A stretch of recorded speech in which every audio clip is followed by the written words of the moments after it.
right, here we are. We made it to the grand finals of the Open Age Arena March Minor. Not Yet Dead against Way to Death, which is honestly kind of expected.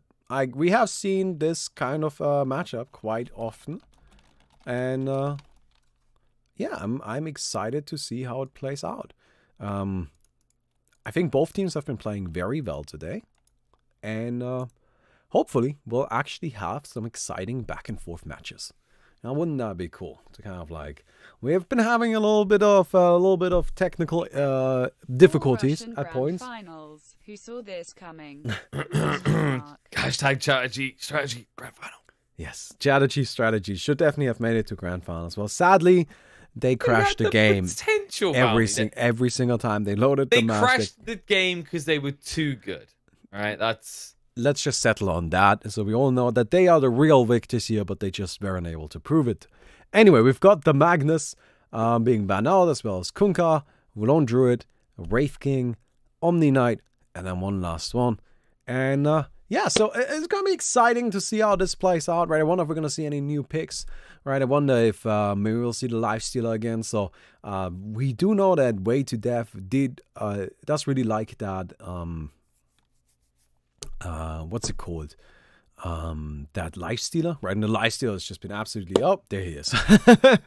Yeah, so the Lifestealer has been just absolutely overwhelming, and well, we'll see if the Lifestealer is actually gonna be as strong again, right? Magnus not in the pool, they're actually banned out by themselves, so that kind of reduces the farming speed a little bit. And I wonder how Not Yet Dead will deal with it. You know, we saw the Skywrath Mage as like an option. You would think Phantom Assassin would be a good option to deal with it, but Phantom Assassin taken out of the pool. Shadow Fiend coming out immediately. Yet again, it seems the Russians really like that hero. Yeah, despite the PA not being available, that was the combo that we're seeing more often than not for that hero in particular. Although there are plenty of ways you could go. You're just looking for something that hits pretty hard.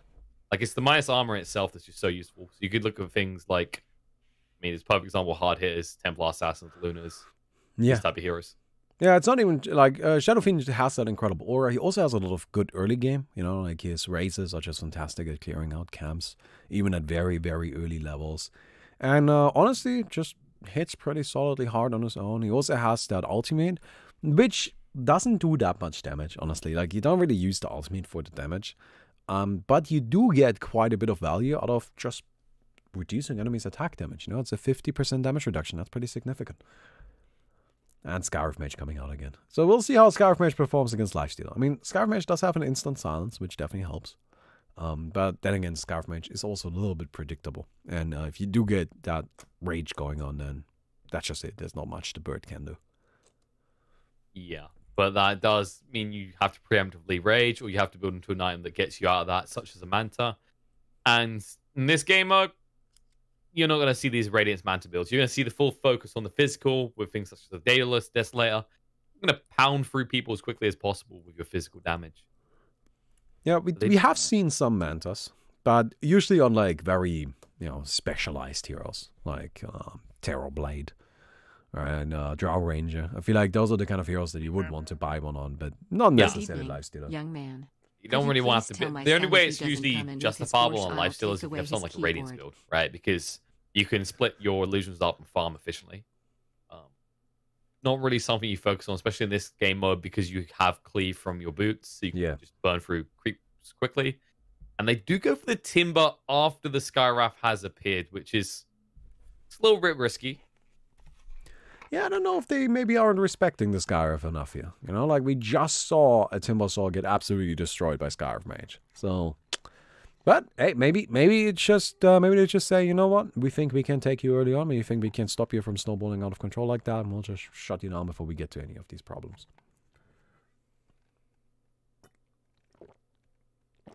Right, there's the Oracle ban.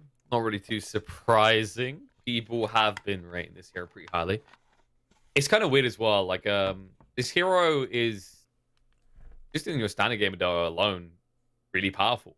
But a lot of people don't really process it as powerful. Its pub pick rates aren't that high. It's not always first pick material in mind. It's usually thought of as like a Stomp comparison. Like, you bring in Huskar as well, right? And it's because when you pick an Oracle, it forces your team to play in a completely different way. Because of the way your abilities work. Really interesting notice though is that actually an ancient apparition is still in the pool. No ban, no pick, nothing like that. Ancient apparition is a hero that I personally think is just absurdly powerful. But yeah, we'll see if we see something there.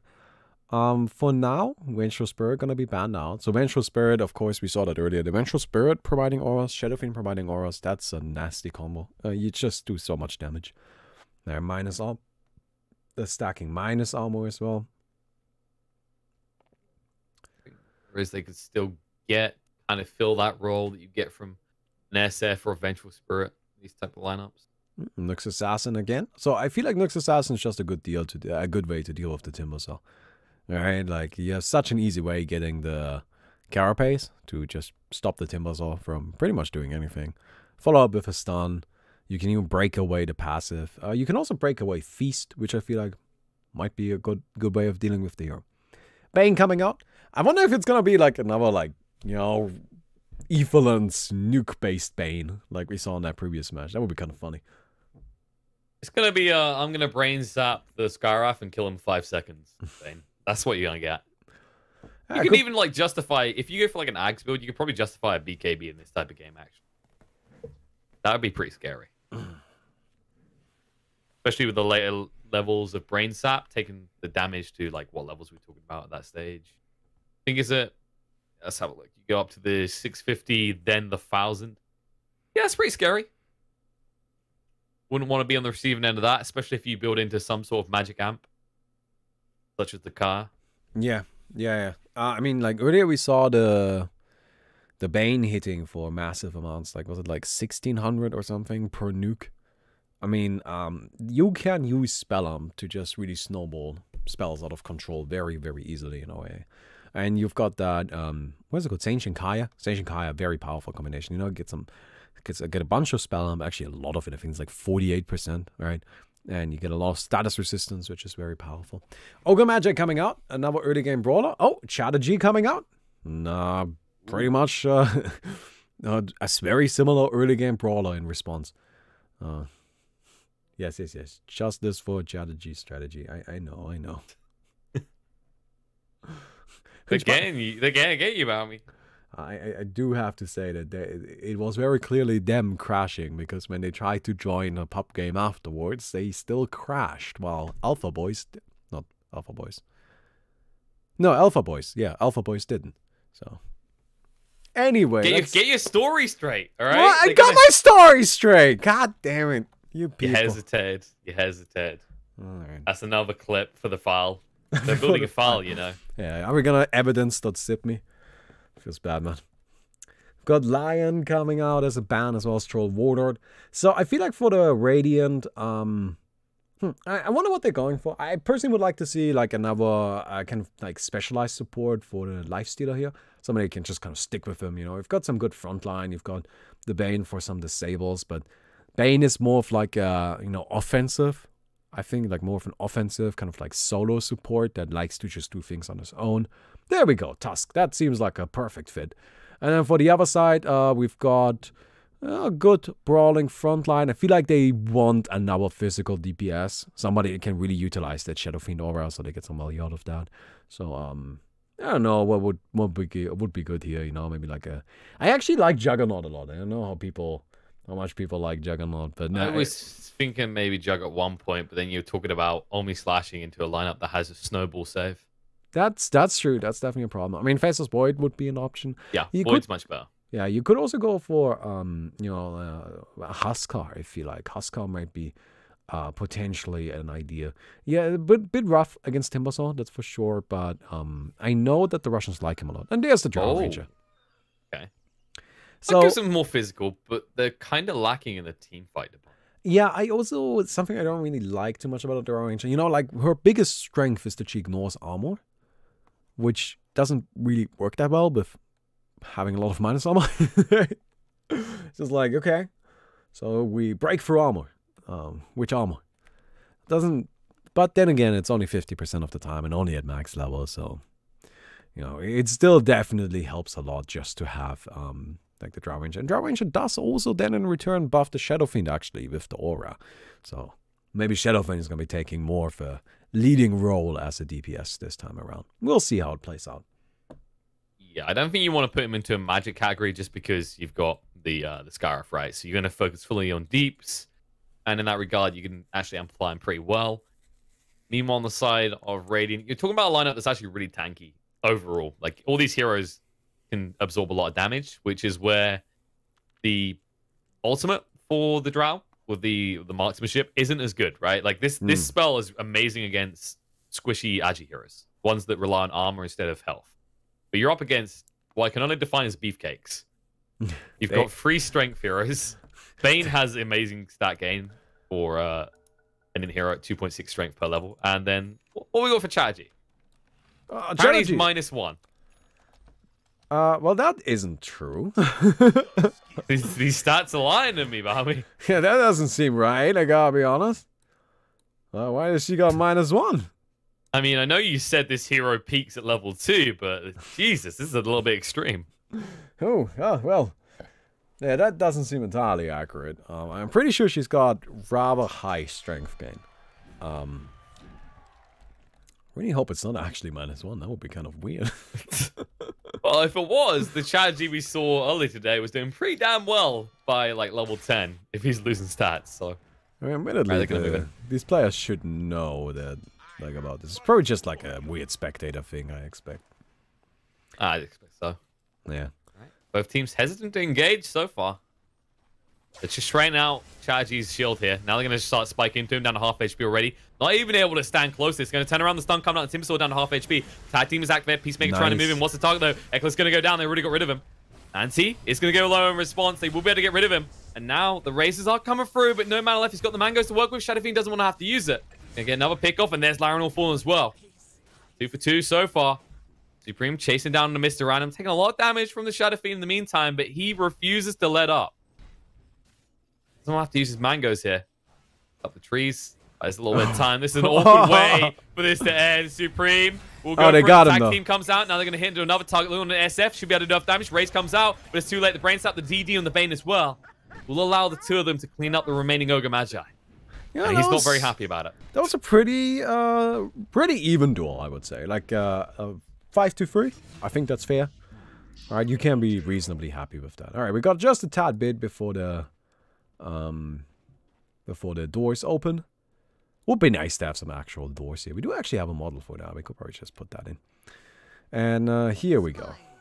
Bounty runes picked up, as expected. And, well, we'll see how this goes down. We've got the Chadachi, which is pretty fitting. It's called, it's played by Cyberpunk.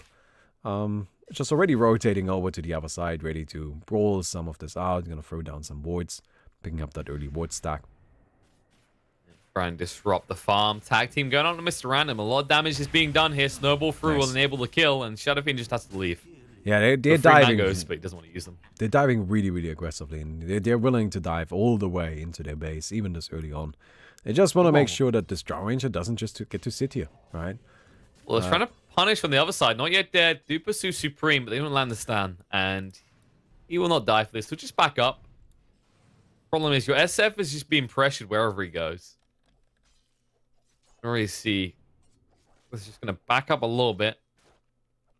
Yeah, I feel like easy kill here though. I feel like the Drow Ranger is definitely a little bit easier to bully than the Lifestealer. The Lifestealer got the rage. He's just naturally quite tanky.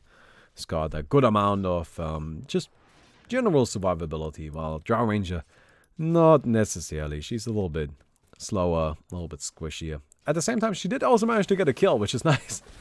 Yeah, the Bane was a little bit greedy. They split up a little bit too much. Now they're being punished. The Razor's coming out. Ekla goes down. Peacemaker trying to find some response. Looking at the Shadowfiend will be able to get him an anti. Can't move away quick enough, or can he? He's to turn her off with the stun. He has it in 1 second. Dick will keep him high enough. We'll turn her off with the double stun and walk off. Well, by the way, Chadaji, 26 strength right now. I want to make sure that by level 3, we check how much strength she has afterwards, so we know. 26, 15, about 28. 23 before, right? So I think it might be 3 strength. I don't know, honestly. Like, I'm currently worried. The numbers, Balmy! What do they mean? I'm currently really worried that it was 27. She's losing strength every time she levels up, man. I do think it's just a spectator thing, though. Suddenly, no teams will pick Chatterjee anymore. Well, generally, like, Dota and custom game spectating, it's just a little bit weird at times. Of course, that was the Lifesteal just sitting in the base, using the feast to get big, you know? Like, he wants to take these creeps, he wants to get some farm here. We've got the Chatterjee coming in. I'm gonna go and start working away at the Scarf Mage, but yeah. They're going on walks. The DD active on the Tusk will get the kill. Nice. Was a pick off onto Nikoshino again. It looks like his attempts to interrupt the Drow is just fueling her further. Yeah, they are trying to really shut down this Drow, but it's honestly not working that well. I feel like they might be better off trying to instead kill these corner creeps themselves, because that's clearly what this is all about, right? Like that's always the thing. You care about the corner creeps. Ekla, he baited in Where Are the Fear and got the turnaround kill. Now Snowball, reinforcements are coming and Nyx is in trouble. Timbersaw lived life on the edge. Beautifully done. From half HP to no HP, he made the SF disappear. Well, expected. Worked out. Alright, she got about 4 strength. And like 2 agility and like 2 intelligence. Something like that. I knew her stats gain wasn't just negative numbers. 1. I mean, who cares? I care. I don't want her stat to get negative on stats. It's weird. I mean, an interesting concept for hero. You start them off at like 100 strength and reduce their strength each level. Watch them struggle to try and stay away from XP. Sounds awful. It sounds like pure chaos. And I love some chaos. Got a Fiend being chased down. Can't kill him off, though. You know, Tusk is pretty deep here. He wants to stop Drow from getting his hands on this. Tag team activated, forced to fight, but the Impale comes out. The Gust pushes them away. Tusk will go down. It was an admirable attempt to try and interrupt the Black Drake farming. Yeah. A little bit off the mark. I mean, while honestly it is kind of working what they're doing, at the same time it really does feel like they're just giving the Drow Ranger an awful lot of free kills. Nikoshino wants to try and take this. They could stun him, though. He's got the brain sap. There it is. Nice. Gets it. Can't believe they let him have it like that as well. I don't know. I Mr. Random, like, honestly, that creep was at a comfortable, like, 30-40% HP. Mr. Random just kept attacking it, even though he knew the Bane was there. I really feel like he was, like, he set himself up for that, right? He got way deserved. Yeah. So did Bane. I mean, but that's really good. I mean, that's a great steal for the Bane. He now got himself a good amount of gold that way. Finished up his mana boots. They're gonna go ahead and capture that capture point. You know, just got the Chatterjee sitting on top. Actually gonna try for Larinol here. They should be able to get rid of him. Peacemaker goes down for it. Now they're gonna just disrupt this capture. Wox is gonna try and slow down that disruption. It will come. Yep, just kind of here to be a bit annoying. Giving his life for the cause. It does go down to the neutrals. Anti was trying to snipe him out. This Nyx has caused so many problems for the Timbersaw. Now, more problems for the Shadow Fiend has been found. Tag team on him. Supreme's going to run him through. And Peacemaker will actually be the one to take the kill. No snowball available, but they can chase on Larinol. Lock him on the spot as the Chatterjee does arrive. So the Bane was just kind of being an ass for a really long time and delayed the capture point pretty significantly. That was well done. So Lifestealer got himself the face boots. That's going to make sure that they actually, you know, can farm up really quickly. And this is where we need to be worried for the Dire side. Right, I think so far this game has been pretty even. But this has happened before. And every single time, the Lifestealer just started snowballing. As soon as he got his boots, all of a sudden he had 30,000 net worth and was level 28. Especially with his net worth. And now he might look for some kills. SF getting pretty low. Supreme needs one more touch, but can he find it? Going to be silenced up. Nice. Won't be enough. He'll get the kill. Turner on Larinol next. In the meantime, Eckler will go down. Random finds a kill, but Supreme will find more. Larinol can't run away. He's already hitting too hard. Lifestealer with the Death Slayer online. The phase boots as well. And has he got it coming out? Yes, he has. There's the Chrysalis. Yeah, he's going for the same build again. I mean, there's no reason to change it up. I would be surprised if this time around we don't just see the double Daedalus again. Alright, he doesn't really Timber. need an MKB. He's going in. Larinal's going to fall. Now they're looking on SFX. Locks him in the spot. Fiend Script's coming out. And Cyberpunk, he stayed alive. Tag team to wilt down Ogre Magi. Should be enough to ensure the kill into Wox. Good kill. Done as they keep their strategy alive. Oh, chasing for more now. They're not just done yet. Eckler's going to move away, but no, the Mana Burn gets rid of him. 3 heroes punished for their greed. That was definitely a little bit overzealous. You know, you gotta know when you can't go in that deep. Oh, I've got the Drow Ranger level 9, and you know, she's really starting to pick up the farm as well, right? She has her ultimate now, which is gonna go a really long way. I kind of wish she would just pick up some casual, you know, like nice steal. I feel like that would help a lot with this farm. I don't know about picking up casually, but they're picking up kills casually on the side of Radiant as both Larinal and Where Are the Fear came to them. Oh, Cyberpunk gets the slow on Mr. Random. Oh, Mr. Random. He can't move away. He's going to be dead. Oh, no! Brought in the duel, but when he comes back, the shield won't be there, but Cyberpunk could possibly still get him. Yeah, it's going to be a close one. I'm not sure how that's going to play out, but we'll see in just a second. First, we got a pretty big fight, though. It's a 5-on-5. Walks nightmared up for a decent long time with the Enfeeble there. Now they're going to snowball in, looking for the target onto the Drow. Can they get him? Locks him on the spot. Just cuts right through. War's punch in the air, gone. No chance to use the Gust effectively, and now where are the after? Nice. Trying to fight up against this Weather Fear, trying to move away, but Shadow Fiend going to be chased down by a Bane. A Bane of all things is the Bane of his existence. Skyriff going to go down in response after they get the kill on the Supreme. 2 versus 3 right now. Impale on the 3. Beautifully done by Anti. But what does it achieve? There's no one to follow up the damage. Snowball can go through onto Anti. He has no Spike Carapace. He has nothing to work with right now. He's out of mana, out of time. Slowed down by the tag team, will be killed off and cut through. That's a 3-4-2. Couldn't. Ooh, Could have Mr. been better. Could have been worse. I don't think Cyberpunk realized or remembered exactly how close he was because Mr. Random walked away. Good luck there.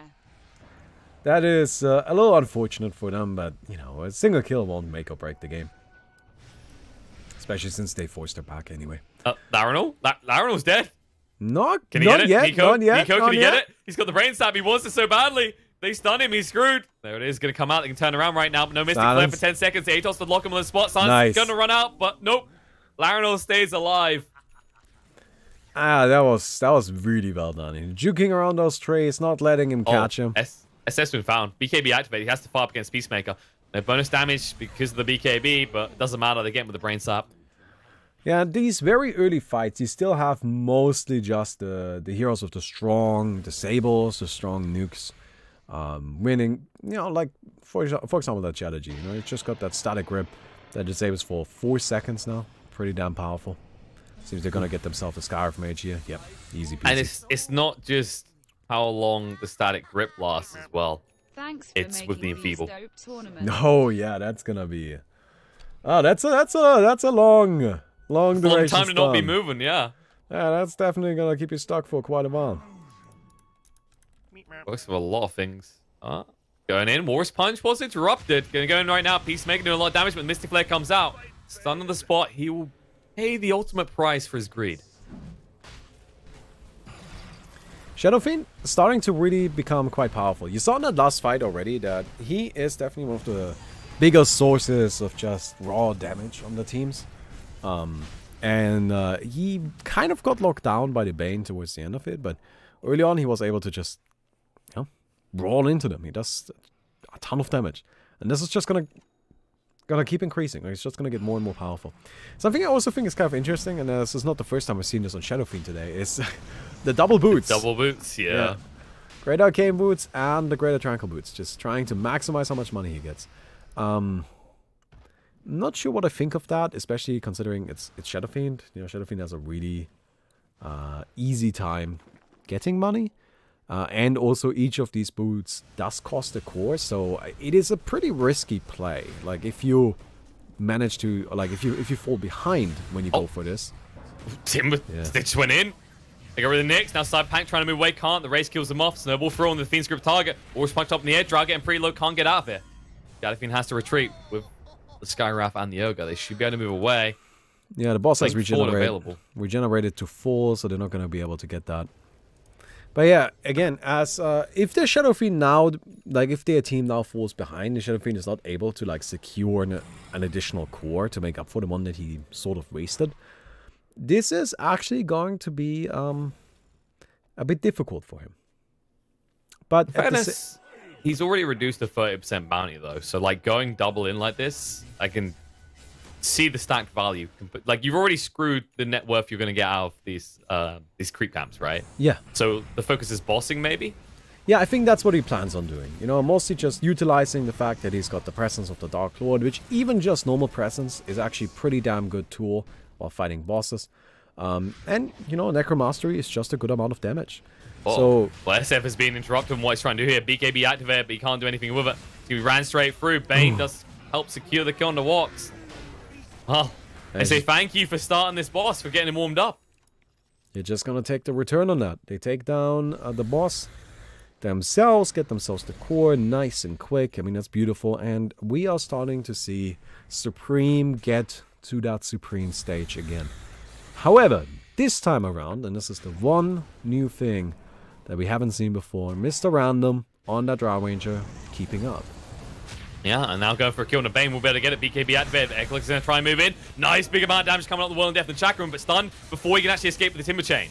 So 3 for 2 so far. Favoring the side of Radiant. Now Cyberpunk going to be hit into. They haven't dealt with Mr. Random. Now disarmed on both sides. Lifesteal going to go to work. And Drow is gone. They'll turn around, get the kill on the Nyx as well. Supreme with the triple kill. And now he will look to steal this boss. Yeah, they managed to actually do quite well there until the Lifestealer started hitting the Drow Ranger. Anything touched by the Lifestealer just seems to die so quickly. It's crazy.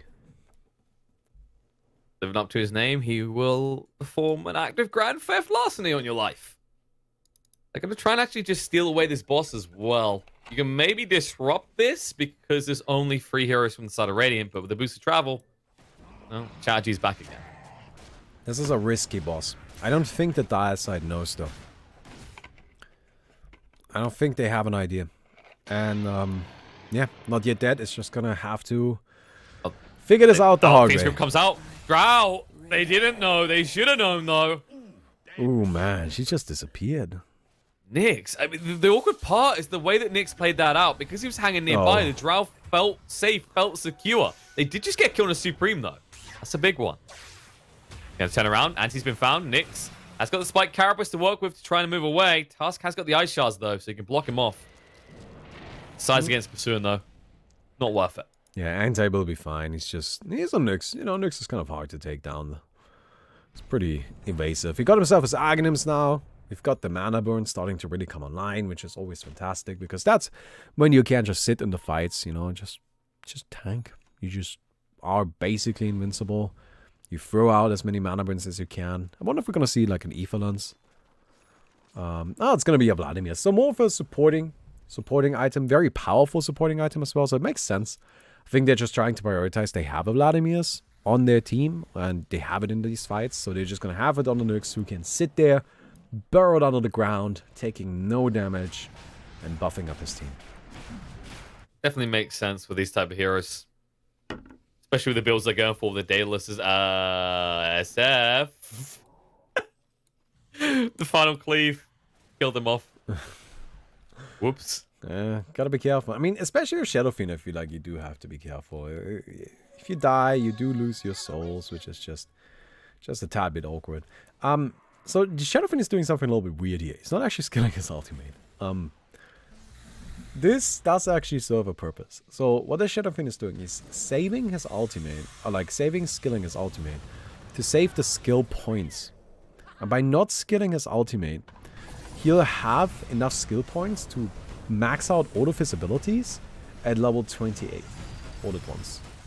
And I think he should be able to do the same thing at level 40 again. So he wants to have all of the abilities be level 5 and level 6 as quickly as possible. And he's just totally okay with not having his ultimate. It's not something he really cares about. Yeah, because that's a lot of time you have to sit there channeling in these pretty quick fights. Yeah, you don't really usually have that much time to just throw out a channel. I do think he should get like a singular point into it though, because he doesn't actually need all of his skill points. He'll get one additional one when he levels up, so he'll actually have one more skill point than he needs. He only needs to save 2 of the ultimate ones. And I feel like at least having the option to cast it, and honestly, sometimes the 50% damage reduction or the 50% slow can be really, really helpful, especially since it is a pretty darn massive AoE. I mean, the Shadow Fiend ultimate is big. So definitely the post-mortem effect as well, right? You're gonna get that when you die. yeah. And say, for example, your Drow's still alive. She's gonna be very grateful for you reducing the damage to the life stealer of the Tusk. Yeah, and again, it's not really like this is actually just him kind of like, unless I'm doing the math poorly, but I think he's doing the math poorly, and he should actually have like a skill point he can spend on the ultimate. And still be able God, to they're gonna jump in. Feast Grip comes out. Drow's already gone. They move straight in. Peacemaker taking a lot of damage here, but actually Shadow Fiend turned around and Supreme instead. That's not the right move. They already lost another hero. You're gonna lose a third one. Ogre goes down, and now Nightmare on the side. Skywrath trapped here. Arnold trying to move away. He's the only one left in this, as they did lose the SF as well. They'll try and turn around for a kill opportunity, but he won't be able to find it. Chatterjee stands his ground, and Timbersaw just kiting him out. I am actually really surprised that the Radiant ended up losing 2 heroes. That seemed like just a mega overwhelming fight, but they did still end up dropping 2. So you can still see that Dire is actually able to fight this. And they may be behind on course, but actually ahead on gold. It's true. They are trailing a decent amount in terms of kills, and the gold focus is Larinal. Yes, he is going to be a good counter lifestealer. That's the big important piece of information here, because lifestealer has no way of getting rid of that silence. No. And silence stop, Cyberpunk is dead. Gonna move in now with a rage activate. Supreme going for a kill to Mr. Random, but no, he is way hard. Oh my god, he's just gone. Oh yeah, and it's about to get real nasty. Shadow Fiend is about to hit level 25. It just needs a tad bit more. Machine gun mode activated. This Drow especially. Look at that attack speed. Damage matters. She does SF have joins her alongside it. some really beneficial auras. We've got the Helm of the Dominator and the Soul Cross on the Shadow Fiend. Both of those provide attack speed. Nope, they're moving in. Supreme wants to fight. He has to do something soon. Rage is activated. Mr. Random's gone. They get rid of him. SF goes down as well. Still no points in that ultimate. Anti will fall next. They can't secure the boss, and the result, they won't just lose out on this boss. They'll lose out on kills as well, as Walk should join him in the grave. Ultra kill already for Supreme. He says, give me that goddamn rampage right now. They're TPing in. They're TPing in. Time. Timber trying to get the kill count in time. Mystic Flare comes out. A lot of damage done, but Tusk. Get in, get in. Rampage going to be there. Fiend's Grip. No. Drow tried to interrupt the capture.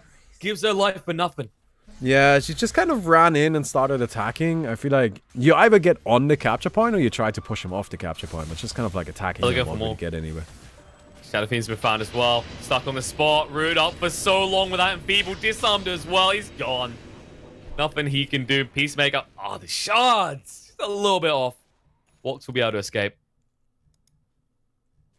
Nice penguin. Like, ta-da! Ain't got nothing on me. Ignore the rest of the game and how it's going right now. Absolutely nothing on him.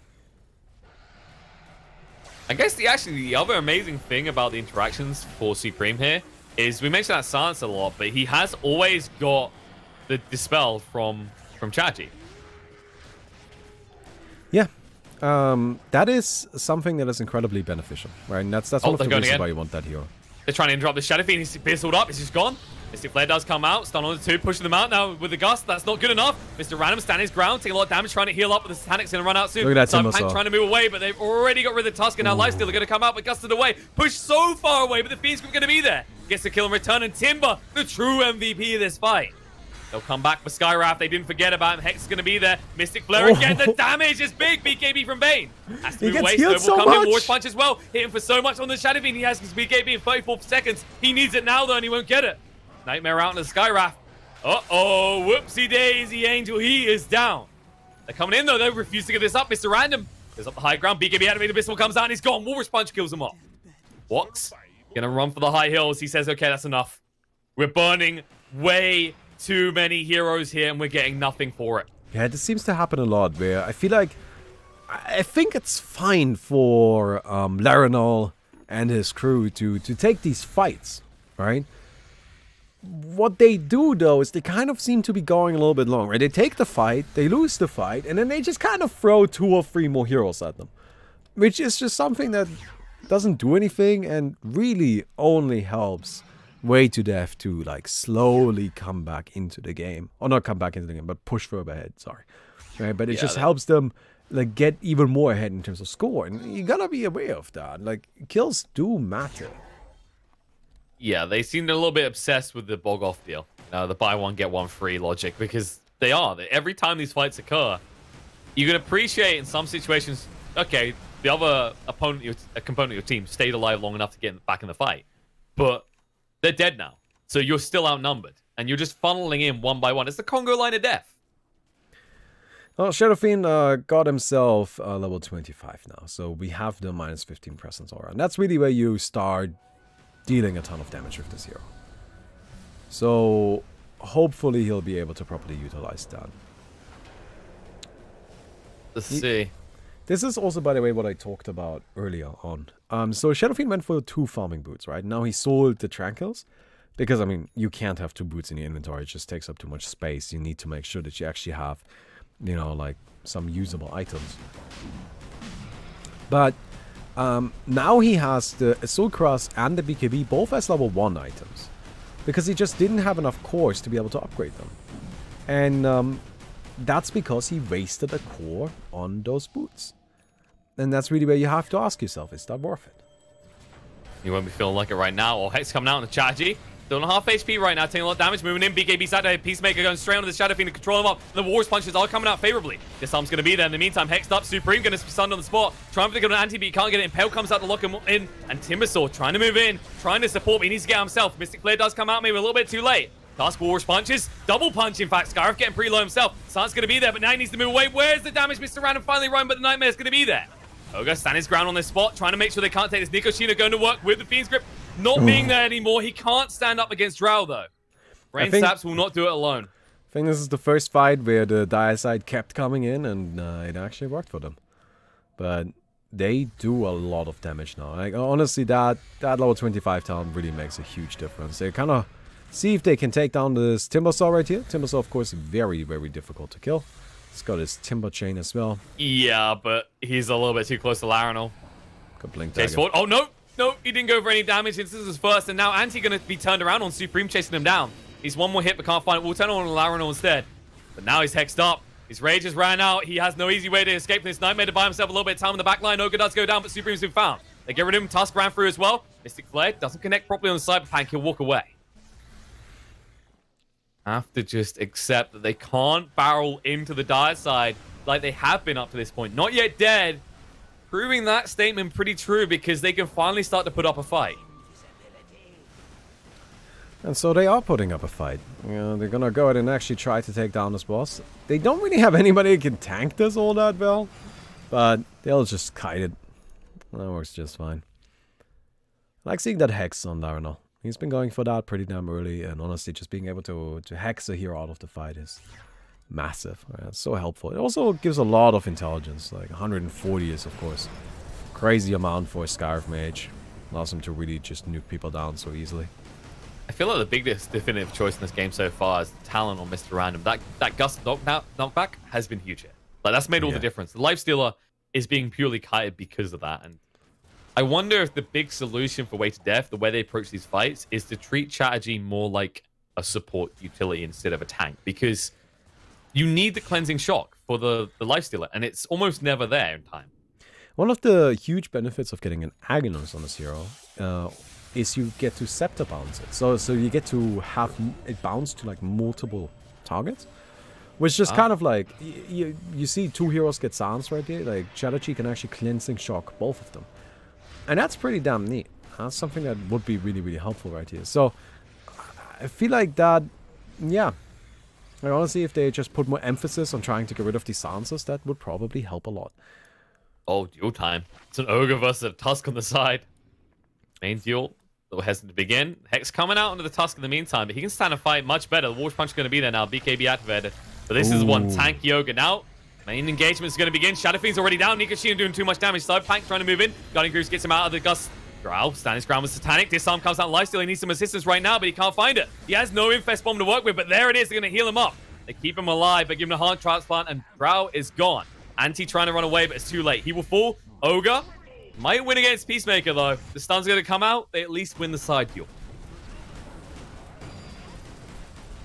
I'm going to go ahead and take down this Ogre right here. Awesome. This is exactly what the Dire needs. So what the Dire should be just kind of like, I feel like they need to go for these capture points, and I think they should try to get both. I feel like right now they definitely have the fighting potential to just make up a lot of cores. And the duels I feel are a bit harder on them than the actual just open map fights. Like in these open fights, I think you have many more opportunities for the Drow Range and the Shadow Fiend to just kind of stay in the back and get your damage in. And yeah, I feel like they need to actually start trying to close this point differential. Late game, generally speaking, that becomes very, very possible just because, you know, first of all, there are the bosses become worth 2 points at that stage. And also, actually, the capture points they scale in point value as well, right? So the first capture point is worth 1 point, the second point is 2 points, the third capture point is worth 3 points, and so on. So this is gonna be the what's this? This is the third one, right? So it's worth 3 points, and that's pretty significant. But going forward, I really think they should try and secure as many of these capture points as possible, just so they can actually close the differential a bit. Even though they are stronger. Sorry. I was going to say, they should definitely... I expect them to get drawn into a potential game-ending duel in the next 4 minutes, right? Yeah. But you have to look at this from the perspective, you need to just try and stave that off. Like, if you buy an extra 1 or 2 minutes, that might be an extra item for your Drow or your SF. The thing is that simply by having these final duels be available for the Radiant, you're just putting yourself in a situation where if you make a mistake, you lose. Oh, the fine. Shadow Fiend, locked on with the Warriors punches, trying to move away quick enough, but Peacemaker is in hot pursuit. Needs to back off now. Hex is going to come out. Lifesteal in a little bit of trouble. Sidestep the Mystic Flare, though. And now Peacemaker trying to zone them away. The entirety of Dire here. Supreme will just melt. He's gone. Yeah, they do so much damage with both those auras. Right, they even got the Ogre buff. Well. Yeah, he's gone. And just in time for Lucius to spawn. Shadow Fiend, though, he did get sniped out by Lucius. Yeah, the wolf wasn't too happy. Like, get out of my neighborhood. What you doing here? And, well, he gets Shadow Fiend out of there. Hangs around, says, what up? Not you. You're gone. Down for the count. And 2 more kills until the final duel is triggered. Nightmare out, actually, on the Nyx. They want him. BKB activate. Eccles going to go in. There it is. Chakra and Whirling Death doing a lot of work. Can't throw on the anti, but he's going to get the Shrine off in time. He'll be fine. We'll get out before Larinor can find any sort of vengeance or preemptive vengeance in case he loses someone.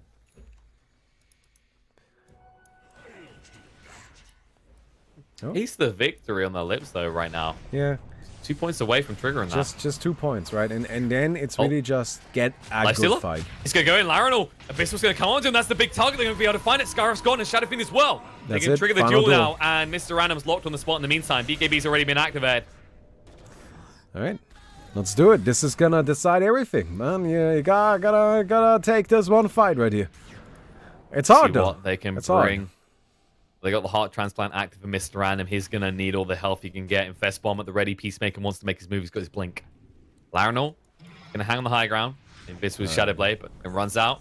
Just hiding. Now it's trying to make a move onto what they thought was real. It's just Manta. Hex going to come out on multiple heroes, but the sidestep down to half HP already. Tusk getting pretty low. BKB activated. Wants to move him right now. Where's the target? Where's the Infest Bomb? Comes out. Blinks forward onto Mr. Random, trying to control him up. No. The Lifestealer. Instead, he's going to be stunned up and silenced as well. He needs to run for the high heels, but he can't. He's going to be stunned on the spot and dead.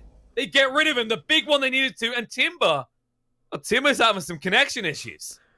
Oh no. That's not a good disconnect timing, yeah? That's a puppy paws right there. Slightly problematic, and I mean, perfectly identified straight away by the side of Not Yet Dead to realize where the Lifestealer was, and almost killing that Tusk instantly.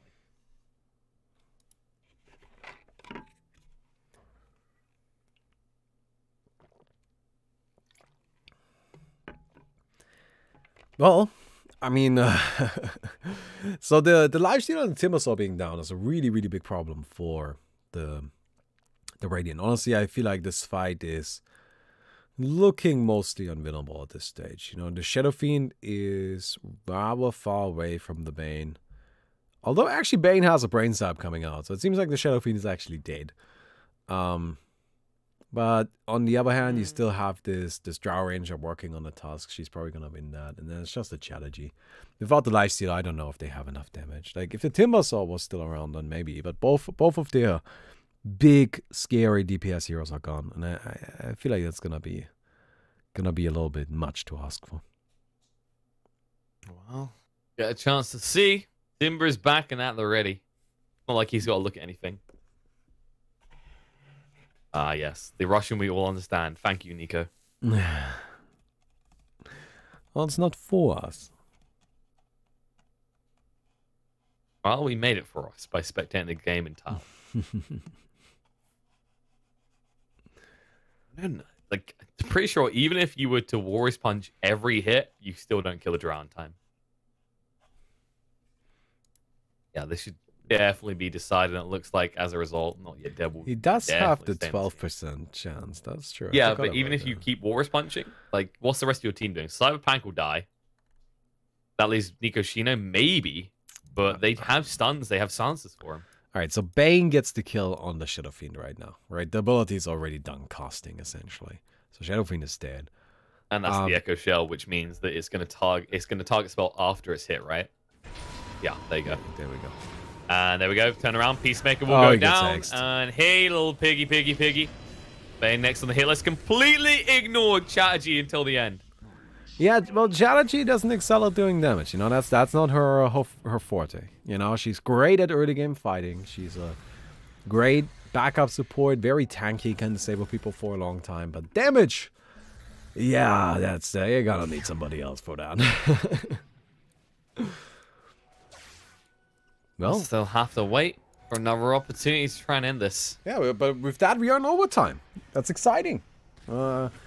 Definitely showed that, you know, they can do it. Not Yet Dead is definitely on the board, and they have the potential to win this. Even though the early game was looking a bit rough. I mean, look at that. It's like barely any gold differential. Like, I know it's 40k, but like 40k is something that jumps easily in this game mode. It's true. And I'd say it's more important to look at XP right now, but that is definitely still fave. Not Yet Dead. It's just been accelerating their way all game. Oh, they gotta be careful with this boss right here. A lot of damage done, but they can deal with it in the end. Of course, you have to attack from the back with this tricky little fella. There we go. That's well done. Starting to pick up some watchtowers and defense towers as well. Can throw down a They little need to bit do of something. They need to amplify that final battle. Yeah, Still honestly, best to pick the but win. that's a pretty good way of doing. Like, watchtowers just provide you with a ton of vision, let you see everything that's going on, so you can't be surprised anymore. And defense towers, honestly, they hit reasonably hard. Like, if you have them just kind of like throwing out a bunch of hits in in these fights, that adds up rather quickly. I mean, 810 damage from that tower, that's about as much as the draw ranger does. Of course, they attack a bit slower, but, you know. But it's not just a tickle is the point. Yeah. Every little you can get, especially with these focuses on hearts and the heart transplants as well. That seems to be People a up to very ridiculous health. popular item, you know, just basically buy the HP on one of your support heroes and then pass it to the carry. Timber? A little bit deep there. Trying to scout out, see what he can disrupt. Instead, Oh, that's a they big disrupt ogre. his ability to live. He's a little bit sizey. Oh yeah, that's a big boy right there. Oh, you guys are stunned. I love that. I'm like, let me out of the arena. No, get back in there. Drow should be fine, as he's not going to go for a second smash. Would have been pretty awkward if that occurred. Almost got one hit. With a heart transplant. Not really what you expect to see. I'm gonna just go ahead and keep grinding these. Again, these late game bosses are worth twice the points. So that's really like a genuinely good way to try and come back in terms of points. And also the capture point. Next capture point gonna be 4 points, right? If you get both, that's gonna be 8. That all adds up really, really quickly. At the same time, I'm pretty sure that the Radiant is doing that same thing. They only need to kill one more boss and they'll be able to get themselves to 110 and try again to get that final duel. If at first you don't succeed, and it's time to try and kill a few Guardians.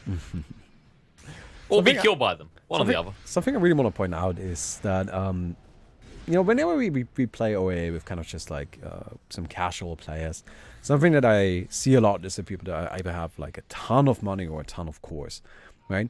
And you can see that in these high-level games with all of these top players, all of these heroes have like a very nice distribution of it. It's just maybe one extra core, and their money is always all fully spent. They are making sure that they are except for the Timbersaw, who's just gathering them, I suppose. But they are He's like a hoarder. Yeah, they're just making sure that they have the resources they need and managing them properly, which is a very key element, right? Like it's two resources that you need to manage at the same time, and you want to make sure that you have enough of one and enough of the other. Oh, they got it. They're gonna have to put those resources to work. An opportunity to close the game out. See what they can do. All right, final duel. Let's do it. Oh, they're throwing down some towers. He's going straight in. He's still raged. He wants to pursue straight away. Goes in. Rage activate. Too much time. Sees to turn around the drought. Going for Mr. Random on half HP already. Can they lifesteal through this? They might be able to. Yes. Mr. Rand's going to stay alive. Turn on the lifesteal is going to get low.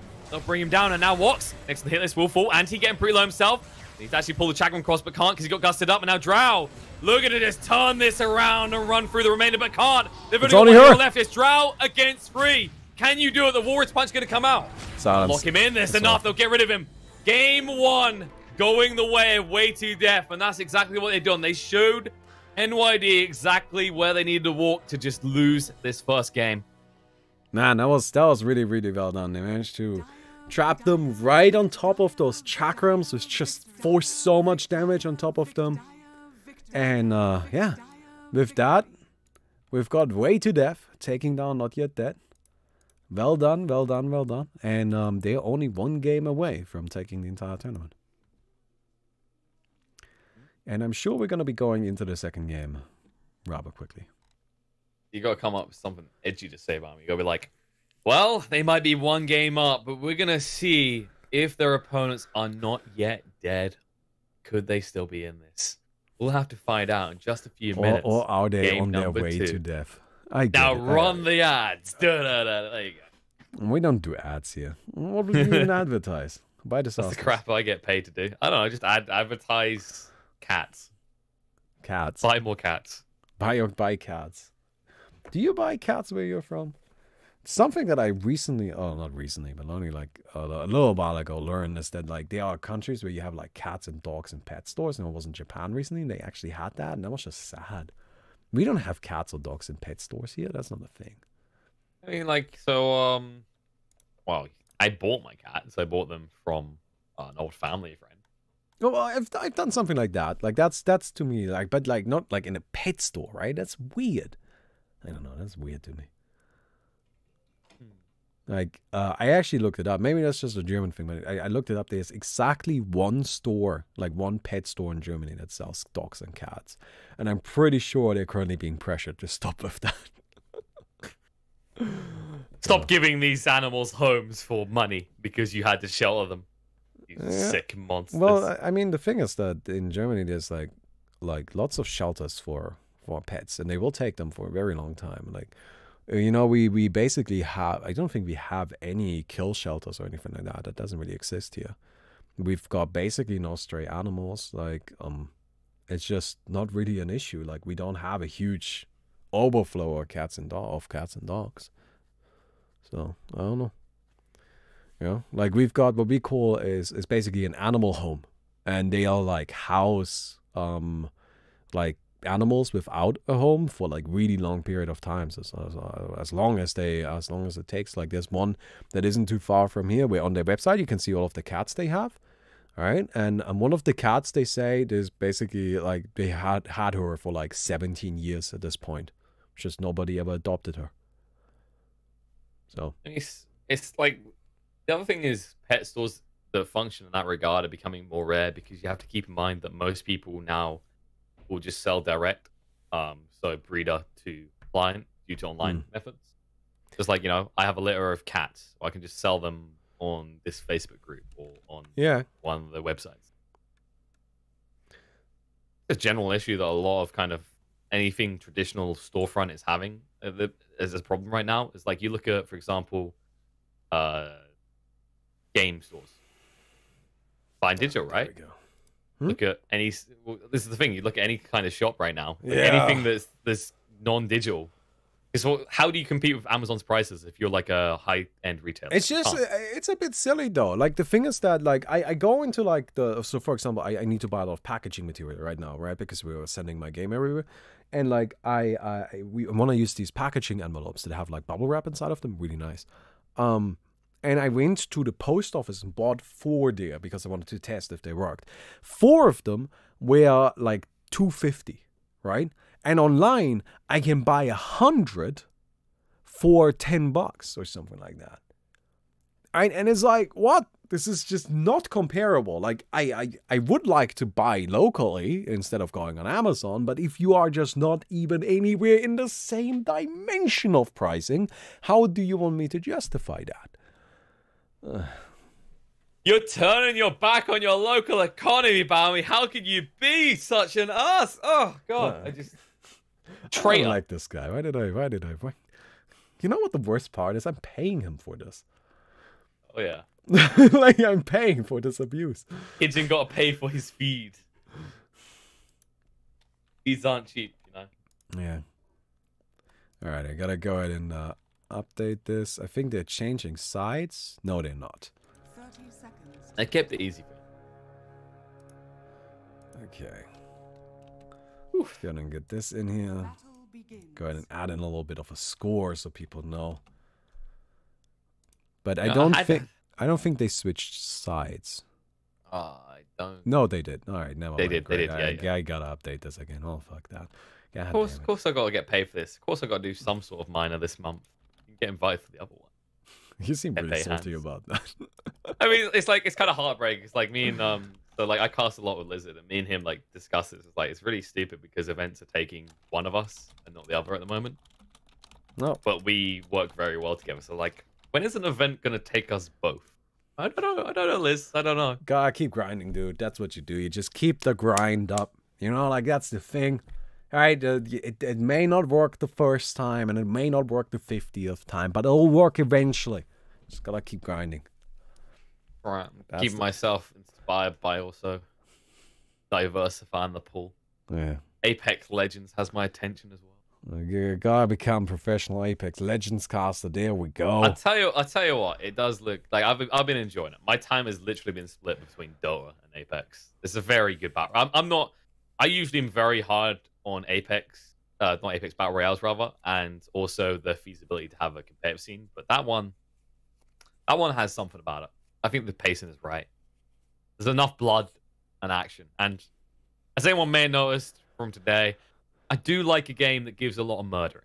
I'm a big fan of these static games where one just sits there and, I don't know, smokes a pipe for 20 minutes and has a gentlemanly agreement to farm for another 20.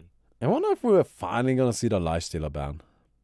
You know, no Lifestealer has been banned in every single game where Way to Death got their Lifestealer they won. Every single one of them. It just feels like it's time. You know what I mean? Can you guys stop spamming the fucking copy It's pasta? time. He crashes the spreadsheet. He bans an innocent team and takes the prize money. He doesn't reveal the announcement he promised us. You know what, Fires guys? poor Add another Antonio. one. He ignores chat for too long. They've Turning been his back spamming on the that local for computer ages, economy. Bowie. Come on. It's not even chat. It's just this one guy spamming it. No, it's not. No, it's just this one guy. It's posted like 10 times in a row. Yeah, but there has been other people. Like, what's this? Mahanjing, I think it is. Yeah. Master is in there, spamming it as well, you know? Yeah, There's at least 3. Dark Rev, finding more and more people. You know, there's wait, there was another one. Yeah, there's Re-Singer. Is that Re-Singer? It's like R-I-E. Oh, look, there's another one, Killer Pigeon. That's you. That doesn't count. How does it not count? Like, I guess it does actually dance count. game. All right, I'll give you that one. Am I not a person? What is this? Shut the fuck up, man. They banned Lifestealer. There we go. They did it. They banned Lifestealer. Yeah, I don't know what you're upset about. This is basically a standard tournament Twitch chat, to be honest with you. I'm not upset. It is funny. Like, the perfect example is just go on a tournament when Carl is on panel and then see what gets spammed. There'll be something. I love copy pasta. Like, I'm not even joking. And the funniest thing to me in the world is copy pasta. Like, in the chat, I always think that shit's hilarious. Every single time. I don't know I don't know what's so funny about it, but something's really funny. Also, Stefan, yes. There's just a guy in chat asking a question. Anyway, we've got the Shadow Fiend being picked up. And, but no PA. no PA. What would you get instead? I mean, Venge is there if you want to snatch that up straight away. Yeah, that's definitely a good consideration. You know, like, make sure that they don't get that. You know, don't let this get out of control. Magnus gonna be picked up instead. That's very reasonable, especially since you can also immediately grab. You know, I guess they're gonna go with the Timbersaw for now. Cool. Timbersaw has been pretty powerful. Omni Knight coming out. So we have just a little bit of a change, you know, like we've got some heroes that we had banned coming out now because, you know, the bans are a little bit more specialized now. I am pretty happy to see the Lifestealer Battler. Like, that just seems right, honestly. That just seems like something that needed to be done. That guy has just been so Hero's a strong. little bit dirty. Yeah. Just a little bit. I mean, in credit to it, it's more interesting to watch here than it is in Standard Dota. I almost sigh every time I see a Lifestealer pick in Standard Dota because I know what's coming. A Midas, a Radiance, and Boredom for 20 minutes. Yeah, I don't like that life. I don't like the Radiance Lifestealer. I think that shit's stupid. Like, no, it's not bad. It's just like, it shouldn't be the build. Like, if that's the build on Lifestealer, then you gotta change Lifestealer. Something's wrong there. Hello, what's up? He's a weird hero in general. I don't think I've ever had a point where I found Lifesteal to be an enjoyable hero in Dota. You know, there's just some heroes like that, right? Like, I'm not a big fan of Spectre. Some people are obsessed with farming. You know so much. I banned out the Chatterjee, actually. I gotta say, I thought she was pretty effective. Alright. I think she definitely did some stuff there. Did some, they got some value out of her. They might be going for more passive-focused heroes. I think what they want to focus on, because getting rid of that Shadow Demon, the primary reason is either you're worried your opponent's going to have an illusion-based hero, or you're worried about your passives being broke. You've already got SF, yeah, but yeah, there's got to be more reasons. I feel like Shadow Demon is also just, like, generally pretty powerful. You know, he fights early game, like, I don't know. There's a lot of heroes that rely on passive stuff. It's just a lot of them. So, anyway, we'll see where they go from here. Honestly, I feel like there's so many possibilities, so many options open. I would like Not Yet Dead to kind of try and vary up their strategy a little bit. You know, like, see if they can maybe find something that hasn't been, you know, too explored yet. Because I feel like this is actually okay. So, fun fact. I one time won a tournament of OAA. They actually beat both these teams. Rigged. Rigged. It wasn't rigged. Rigged. The way we won is both those teams, they practice so much against each other that they kind of start getting really, like, stuck in their own little metagame, and they believe that's the only viable thing. And they will only pick the same heroes within that metagame and never really vary it up. So what we did over the course of that tournament that we won is we just kind of figured out how to count it. Like, at the time, what they wanted to go for was like a lot of like cleave and AoE with Magnus. And we just picked Medusa every game and just nuked them out of it. Like, we basically got Medusa, Naga, Siren. And then they tried to RP us and we just like sleep them. And that's it. They had nothing else they could do there. And they still continued, despite us doing this exact same thing the entire tournament to constantly counter their strategy, they still continued to always go for the exact same strategy. And that's basically like where I wish they were just a little bit more flexible. And I feel like right now, Not Yet Dead is again picking a lineup that is very similar to the lineups they have picked before, right? And I feel like the same thing is happening to Way to Death. The only problem is that Way to Death has been winning these fights pretty decisively. And I feel like maybe it's time to just see if there's a little bit of variation, something you can change. But I don't know. That's just my opinion. We'll see how it works out, right? I do actually think that, you know, the Omni Knight with the Troll Warder, the Spirit Breaker. Honestly, Omni Knight with Spirit Breaker seems like a really powerful early game combination. You can just use those two big boys to run around and brawl a lot, which seems rather powerful. It's not just that. With his active, you can't be stunned. Yeah, that's true. You've got 100% status resistance, right? Yeah. Or is it 100% or is it near 100%? It's like, I can't remember. It should theoretically, the way like things stack, not additively, but like reductively. Multiplicatively, it should still come out 100, right? Because you're talking like, I think it's 60 plus 50 or possibly more. Actually, I can't remember. It might be. I don't remember if it goes up to 70. If it's multiplicatively, you never get to 100. It's impossible. You'll be almost 100 though. Yeah. Like you'll be very close. Let me just check. Cause I'm thinking it was 60 that caps out. I think I'm wrong though. No, yeah. Like in your game mode, it's gonna go up to 80% status resistance. So he's basically gonna be 100. Yeah, like he'll be very, very difficult to lock down.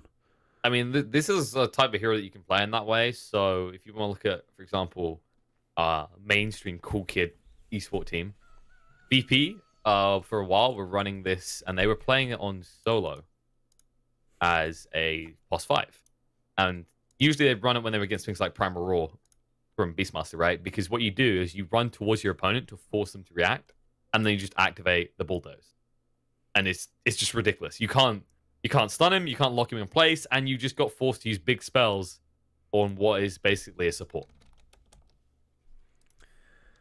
Maybe that's the way they want to play this, because I'm looking at what you're up against. If you can actually just force the Magnus to have to panic RP, or if you can force maybe a stun out of Nyx.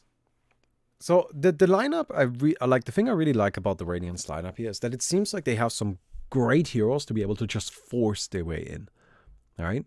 They are just going to be pressuring them so much. And a big important part in these team fights is always like you want to actually get into the enemy lineup, kind of like break their formation and then tear them apart from there. And that should be very possible with this. Like they're very fast, they have very high resistances, and they are very, very tanky. But at the same time, it's also a pretty linear strategy. And I actually like the Ricky pickup. I feel like Ricky is a hero that's just kind of like you throw down a smoke cloud, right? And that's going to slow that stuff down. And there's nothing you can do with status resistance that's going to help against the Ricky, right? And that's just not gonna matter. So, yeah, we'll see how it goes, right? It is a concern that they maybe focus too heavily on status resistance against the lineup that doesn't really. Yeah, I don't really have that much. Use it again. Right? It is, I mean, what are you trying to status resistance here? Like they've got like a stun. I guess they have 3 total stuns, right? With the Nyx, with the Nyx has 2, and then the Magnus, of course, the RP, and then that's it. I mean, what else are you status resisting? I guess Heaven's Halberd, but maybe. And the Abyssal plays possibly, but it's like at the same time, like other than that, you're talking about things like Timbersaw is slow. Well, that's constant. You can't get rid of that. You've got this smoke cloud that comes out from the Ricky with the smoke screen. That's something you're stuck in. Status resistance isn't going to save you at all. Yeah, it's just an aura. It keeps reapplying. So yeah. Anyway, I am not sure what exactly we're waiting for right now because it's all in Russian. I mean, this is where you just hold your phone up against the screen, translate everything. Is that an option? I mean, yeah, because you got like, was it Google? The Google Translate. You can do camera capture. Oh, look at this. I'm just teaching you about new services. Yeah, that's like new technology. No, I don't even. Well, this is how I navigated a German menu.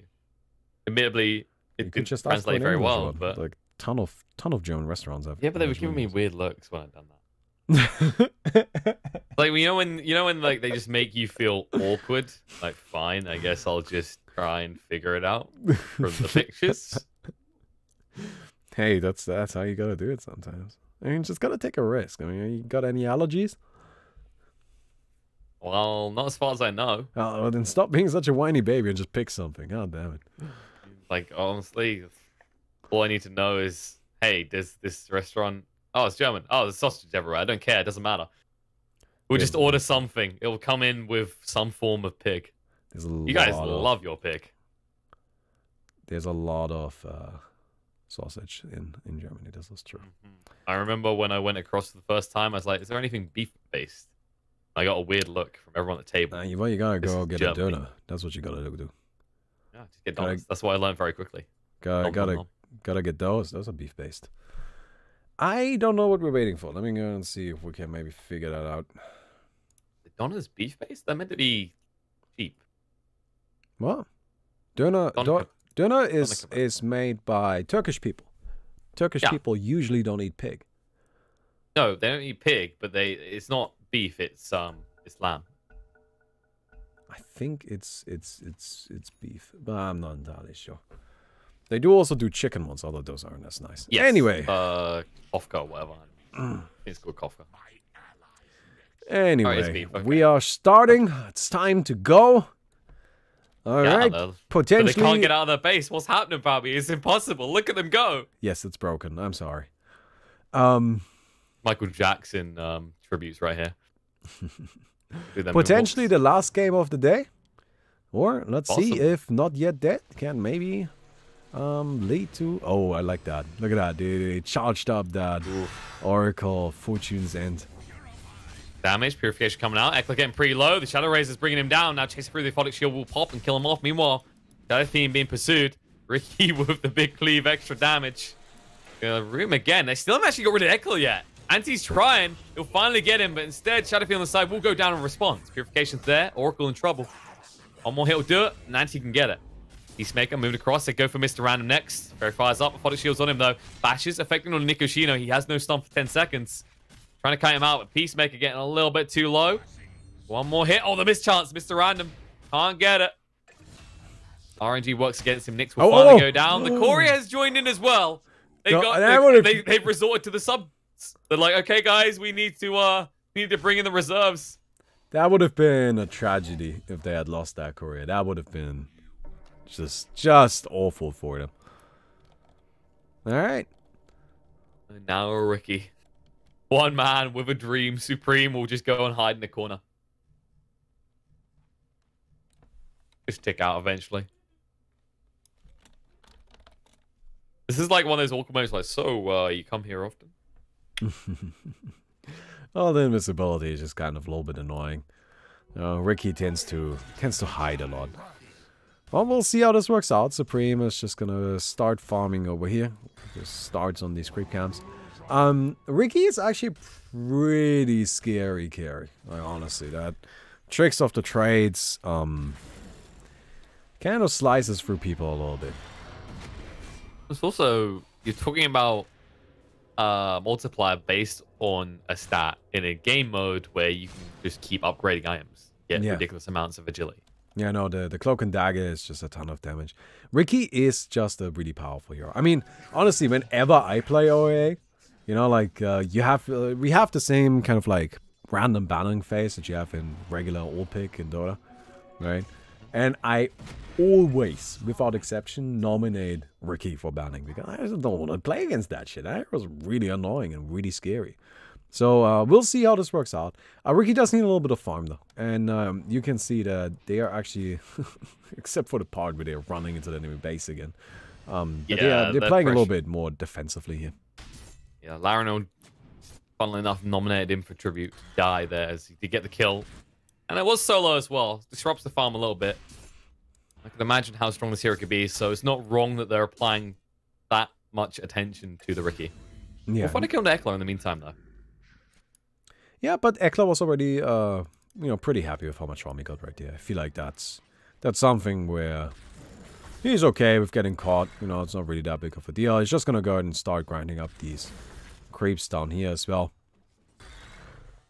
Got his nice and powerful Whirling Death. And I actually think it's kind of interesting to watch this Timbersaw a little bit. Timbersaw is a hero that I personally didn't really know about. Like, that he was gonna be this powerful in this common. Don't anger the simple boss. Oh! Yeah, well, you got what you deserved. Don't make that boy angry. Meanwhile, Supreme's funny because, oh my god, 2 more people to neutrals. What is going on here? The neutrals are here to play, man. They want to go home. It's been a long day, okay? It's just, let's get this over with. Nice of Eckler to point out to us you can count 5 people dead to neutrals already split between 2 of the same boss. Yeah. It's just they need a break as well, you know. It's been a long day. Like we've been being murdered all day. We've had enough. What's getting pretty low here? Ekla, if you can get close enough to the wall on death, there we go. Easy kill for him. They can't really pressure the timber anymore. They're struggling with it. Now Cyberpunk trying to move away. Larinal can't get the bash. Shadow Fiend is here to save the day. The anti gets the kill with these the mystical. On the charge as well. They do see Supreme. I don't know if you can get him though. Like actually needs the blink strike. Getting a little bit close, gonna turn around. Larinal has to run away. Reinforcements come, but the skew through the trees to break through. Anti with the DD is pretty scary though, so Supreme has to back away. Yeah, Larinal will be just fine. Abaddon is here to help. And Abaddon is great at helping. A very beefy boy that also got some fantastic healing abilities. Timboso, just gonna go ahead and try to continue stealing these camps. Got it pretty low and then just had it stolen himself. A little bit greedy right there. Can we slow down? Ekla can't get away. Has no points in the reactive armor either. Yeah, we also see the Chrysalis on the Troll Warlord already, so Mr. Random starting to be quite powerful, you know? Like, he doesn't need that much to start dealing a lot of damage. And, he just got his passive at level 3. Gonna go ahead and start taking down these corner creeps as well. Gets another 1,000 gold right there. Troll Warlord died pretty quick. Anti is delaying this a decent amount, but decides to back away now. Yeah, it doesn't seem worth dying over, honestly. I feel like that's maybe something where the teams have been a little bit too happy to just throw themselves at it. Delaying this right here by 1 second is not worth a death, because, you know, your death gives a bunch of experience and gold as well, and that's a little bit problematic. Got the bounty runes coming up. You can see both teams are already positioning themselves to try and secure this. Nyx Assassin just kind of chilling here. Got a TP in from who's that? Omni Knight. Okay. Let's try and snatch this one up. The stun isn't on point from Nikoshino, but he still gets the bounty. It's we've seen him struggle with the impales a little. Yeah, definitely. I am actually a bit surprised by that. Like early on, he missed some rather simple ones as well. But other than that, I feel like he's been performing pretty well. Although playing a lot of Nyx. Almost seems like he's playing Nyx every single game. We've been seeing a lot of that. Slight mistake from Shadow Fiend there. Missed out on the raise opportunity. He can at least make up for it and get killed. No, Peacemaker didn't get hit by that. Oh, the boss. Run! He should have got hit by... Alright. Sorry, I was watching them. Oh, the Magnus. The Magnus was like the raise looked like it was on point, but I couldn't quite see because it was clipped in the ground. But Troll's gone. It can get a little bit weird at the corners. Supreme, tricks of trade coming out. Anti has to proc the ult just in time. Took a lot of damage from the backstabs. Now charge in. Ekla trying to escape. Can't though. He's bashed on the spot. The Timber Chain won't get him out. Gone out in the Shadow Fiend. So it seems the Shadow Fiend this time around actually just getting a really early Guardian Grace. Not picking up the additional boots. Not getting the Tranquils. I wonder why that is. Like, it seems like maybe he's come around to saying, alright, the sacrificing the core isn't quite worth it. Or maybe the Tranquil boots are coming up. I guess he doesn't really have a second core yet to use for it. Early Guardian Grace is interesting though. Right? They don't actually provide more money, but they do provide some pretty good stats, especially in the early game. Ekla still being a heckler for details here, making sure Omni Knight can't do anything. Yeah, that's what you gotta do. You know, you gotta force those roamers out of there. You don't want them to just have a free time. Ekla, yeah. Using his Timber Saw just to nuke down these camps. And honestly, he's just such a fast farmer. Especially since he's actually not going for any sort of protection, right? He hasn't even skilled the reactive armor. 100% all pure damage. Trying to smash into people pretty hard. And he's fighting up with Shadow Fiend here. Get him low. Timber Chain doesn't connect. The charge coming in. Ekla. Trouble with the impale. Beautifully done by Nyx. Stops any pursuit. Does get bashed up himself, but not enough to lead to his death just yet. Spike Carapace. Oh, he got baited out. Shadow Fiend was not raising there. Blink away just in time. Beautifully done. Skewer in. Trying to stack them inside that chakram. They need to move away. Ekla running for the high hills. Charge onto him. BKB activates. Shadow Fiend stands the ground. Gets the kill to Nikoshino. Now, never strike across. Will secure the kill to Ekla. But Spirit Breaker gives his life in return. They're going to be cutting up some Kobe beef tonight. Oh, nice. They get themselves another kill right there. And yeah, they are actually just fighting really, really well right now. Yep, Shadow Fiend just went down as well, being greedy. Now going on the Troll next as well. They want to try and get this one. They'll stun him up. And they do enough. Battletron's going to come out. Supreme. He doesn't realize his man is just too angry to die. He's going to run straight through them one after the other. An ultra kill for Mr. Random. Oh man, that's pretty much perfect. That's exactly what you want from that Troll Warlord. He activates the ultimate and just becomes a god for a few seconds. Need to respect the Troll, and they failed to do so. Now, looking on the Shadow Fiend. Nyx will stun him up. Nice double stun actually coming out, but he needs to be careful because there's an Aphotic Shield if they need it. Far down, Nyx gonna stand his ground. Spike Carapace not on time though. The root will connect on the Shadow Fiend. Now Eckler's trying to move through. The reinforcements are here. They need to work fast if they want to get this. They can't. Duel's gonna come out now. They did activate the False Promise just beforehand. Oh, nice stun, nice Ricky Cloud. Gonna put an jumping ultimate straight on top in. of There's the that. Tricks of Trade. Gonna do a lot of damage. There's the ult coming out from Abaddon. We'll heal up. Mr. Random super low though. Needs some assistance. Aphotic Shield plus the Mist Call jumping in. No, Ricky in trouble. Gonna go down. And Eckler, he can't get the kill. They're all so low, but Nico Shino can't do anything now. In the side duel, it's a little bit of a battle, but Peacemaker looks like he might go down. Walk still chasing. And the hunt on the Cyberpunk as well. This is looking beautiful for the side of Radiant. That's not yet dead. Take a 5-0. Yeah, not yet dead is starting to really overwhelm way to death here. It seems like this time around the strat seems just a lot more early game focused. And I really feel like a Shadow Fiend going for Guardian Grease and Black King Ball. You know, like that just shows it, what they're trying to do here. They aren't attempting to, you know, go for more of like a mid-game strat anymore. They're just saying, all right, you guys want to fight Ricky? early? Let's fight early. Oh, Ricky's going in. Tricks to Trade getting more low. Guardian Angel can't come out in time. Nice snipe out by Echo. There's the Nice RP RP. as well. Lock in one spot next to each other. But Supreme, it's just too much damage. Ricky way too squishy. And Nico Shino next on the hit list. Yeah, I mean, that was actually not a terrible RP, but they just got stunned up and killed too quickly to be able to use it. This is always the problem in this sort of scenario. I mean, you can farm all you want. You can find these pickoffs. But when you get down and dirty with it, you're talking about having a carry Ricky. This is not a guy who's going to be that tanky. No, that's for sure. That's not where Ricky specializes. He's got some good things going for him, but survivability, well, at least raw survivability, not one of them. Protected by the False Promise, and Larinor may have bitten off more than he can chew. Oh, he That's got an the kill. angry dead cow. He does get the kill indeed. They did use the False Promise for it as well, so 90 seconds without that. Smoke screen will go down. Supreme just trying to push them away from this high ground. They're not that scared. They know they can come in at any moment. Shadow Fiend's here. The Troll's here. They can take this boss if they want to. They want to take some kills first. Moving in, Larinor wants the opportunity, but the charge gets interrupted by the pullback from the Shockwave. Nico Shino just out of range of that sentry. Oh, good lord. He'll walk back in now with the Spike Carapace. Never strike on the back line. Controls up Eckler in the meantime. Now they're going to try and charge in. This is a lock him in spot. Kashino creating a nice zonal buff, but Larinor getting pretty low. Spirit Breaker going to be dragged in, killed off as well. The smoke screen goes down. Omni-Knight only able to move through. Guardian Angel's going to be there to protect from the tricks of the trade. Shadow Fiend has to move away. Oh, skewer in. Not on the mark from Magnus. They do get a return going to Walks, and now Battle Trance activate. Mr. Rand trying to go to work. The backstab's come up through Supreme. A lot of damage being done. Troll with a missed chance. Is it going to be enough? Yes, they'll be able to get him. They'll chase through on to Abaddon as well. Triple kill already for the Ricky. Larinor, they're in hot pursuit for him. They'll be able to find him as well. The BKB will not save his life. Damn, that was a good fight for the Dire. Way to death, really showing why they are in the lead right now. Well, in terms of games, you know, like why they came from winners. Absolutely beautifully done. They dragged it out beautifully, and as a result, there was only so much Radiant could do when the initial defensive spells were gone.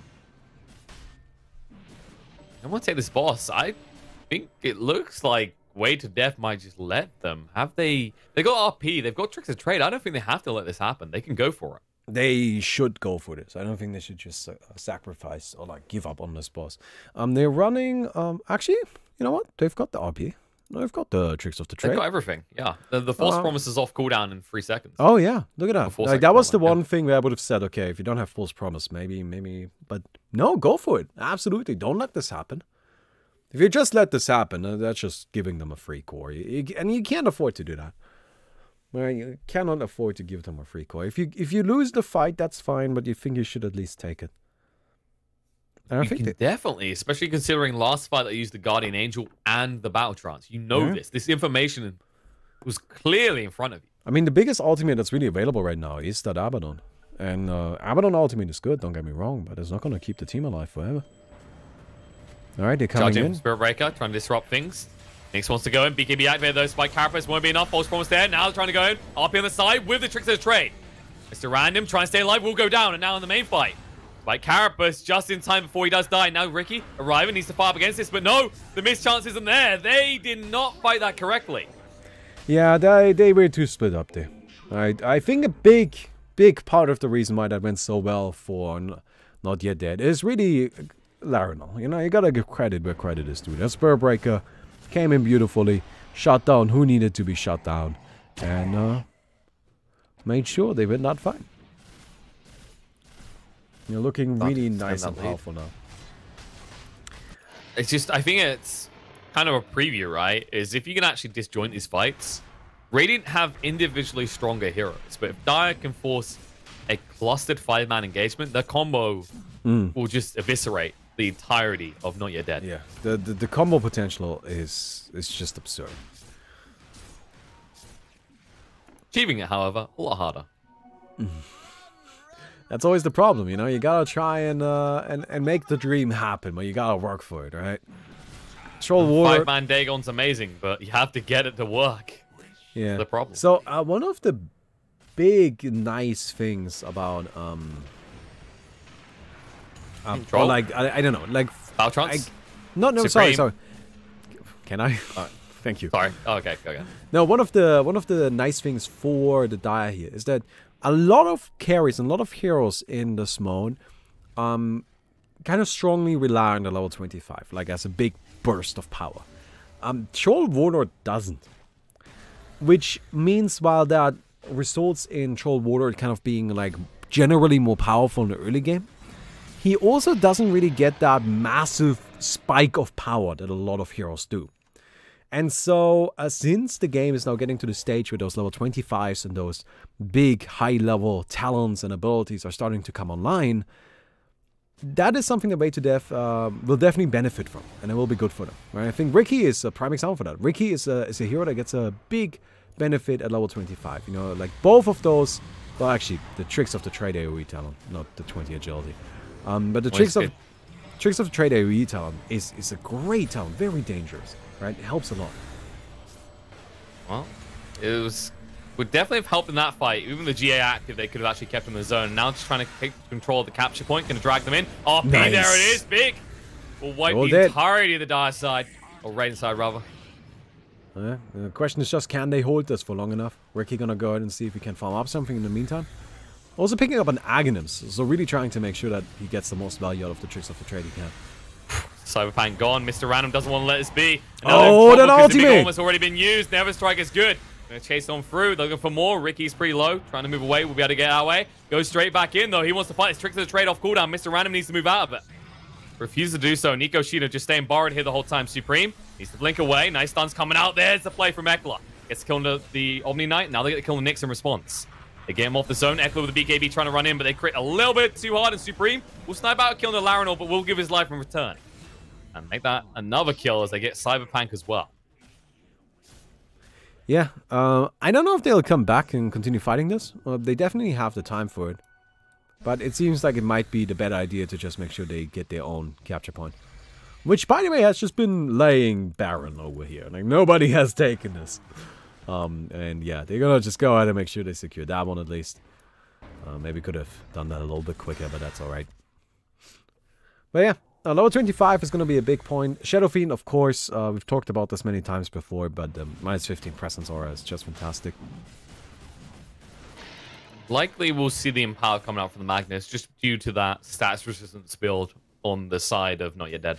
Yeah. I think that makes a lot of sense, right? The additional stun duration, he's not been getting the best RPs. But the cleave has been very useful. So it really seems like the Empower is just a natural choice here. Nyx Assassin also slowly working his way up to a higher level here.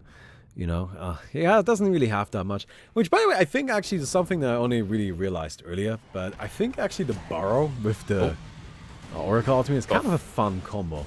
Ooh, Well, the Oracle coming out. We'll buy a little bit of time, but Ricky's trick of the trade's not on the point there. And Magnus did not get the RP out, and Supreme will come out into a mess. Yeah, there's not much you can do to get out of there.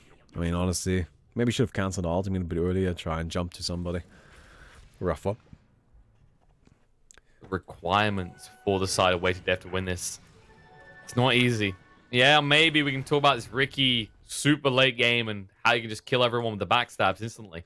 But at this rate, there's going to be a concern on whether you get there. Your ultimate combos just have to be so perfect for you to achieve your goals in the meantime. Oh, the burrow. Straight in. We'll force him away, though, with the double BKB. Nikoshino a little bit too hard in. Oh, he got it's it! big! They catch him all. Now going to try and go. The Tricks and Trade going to come out with the AoE as well. Mr. Random healing up with the Valtrons, though. They need to actually not give him a target, and they're failing to do so. It's not Cream just came out into a big mess. And they'll kill him off. Enough. It just wasn't enough. I mean, this is the problem. This is just the huge problem, though. It's the fact that as long as the troll is not disarmed, how do you kill him? I mean, you don't, right? Like, I think that's the answer. Like, the ability literally says it doesn't die, right? Like, that thing just keeps him going forever. Even if you get him low while he's normally fighting, he just turns that on. All of a sudden, he's back to full HP and just running people over. Oof. I'm not sure what they can really do about this Troll Warlord, right? And that right there was pretty much as good of a fight as they're gonna get. That's exactly what they're hoping for, and that still wasn't anywhere good enough. I feel like the big problem for Way to Death is really just a lack of damage. They may have just built a little bit too much into their utility heroes, you know? They like that Nyx Assassin. We've seen a lot of Nyx Assassin, right? They like the Oracle. We have seen that rather frequently. Those are two powerful heroes, but they don't do damage, right? And then they have the Magnus, that's I mean, he's powerful, but doesn't do any damage. That's just not something he provides. Tim also hurts, that's for sure, and Ricky hurts, that's for sure as well, especially with the Magnus. But is 2 heroes enough? Not sure it's gonna be. Timber's gonna fall here, and now they'll find another kill to Oracle, and it just seems like wherever Not Yet Dead goes, Way to Death can't be there. And I just don't know. I mean, I've said already, I don't think you're gonna get the time you need for this Ricky to really matter. What does he build that is gonna give you this big damage spike? Where is this Heaven's Halberd that you... Honestly, I think there's not a single item in the game more important for them right now, and they don't have one. Yeah. Yeah, no, you're totally right. Like, I don't know where the Heaven's Halberd is. Like, I don't even think they need 1. They need, like, 3. Right? Like, does the Nyx Assassin need the Blink Dagger? Or does the Nyx Assassin need the Lincolns? Like, this just seems like an obvious replacement right there. Like, does the Magnus really need that Vladimir's or the Soul Cross? Like, I know having a Vlads is nice, but Ricky doesn't rely much on Lifestealer. Ricky relies on not getting hit. So, I don't know. I think a Heaven's Halberd would just go such a long way. Oracle, I feel like Oracle has a few less flex spot, but maybe Aghanims? Like, do you really need the Aghanims? Like, these are all items that I feel like aren't required by any means, but really the Heaven's Halberd is. You need that. Absolutely. Yeah, the Axe, especially in this type of game. Maybe for the talents is what the Oracle wanted, but still. Hot fight breaking out. BKB activated. Shadow Fiend just hitting Nico Sheehan, trying to borrow in time. Will finally get in there, but it doesn't matter. They bring him down. Now the RP. Can they go for the combo? Where's the Tricks of the Trade? Nice. Guardian Angel comes out, though. It can't do anything. They have to run away very quickly here, but they can't. Battle Trance activate. Troll trying to go in, skewer back to try and control him up. That's not going to be good enough. Lose 3, they're going to lose more. Now the neutrals getting involved as well, causing a little bit of a problem. But they still refuse to lose anyone on the side of Radiant.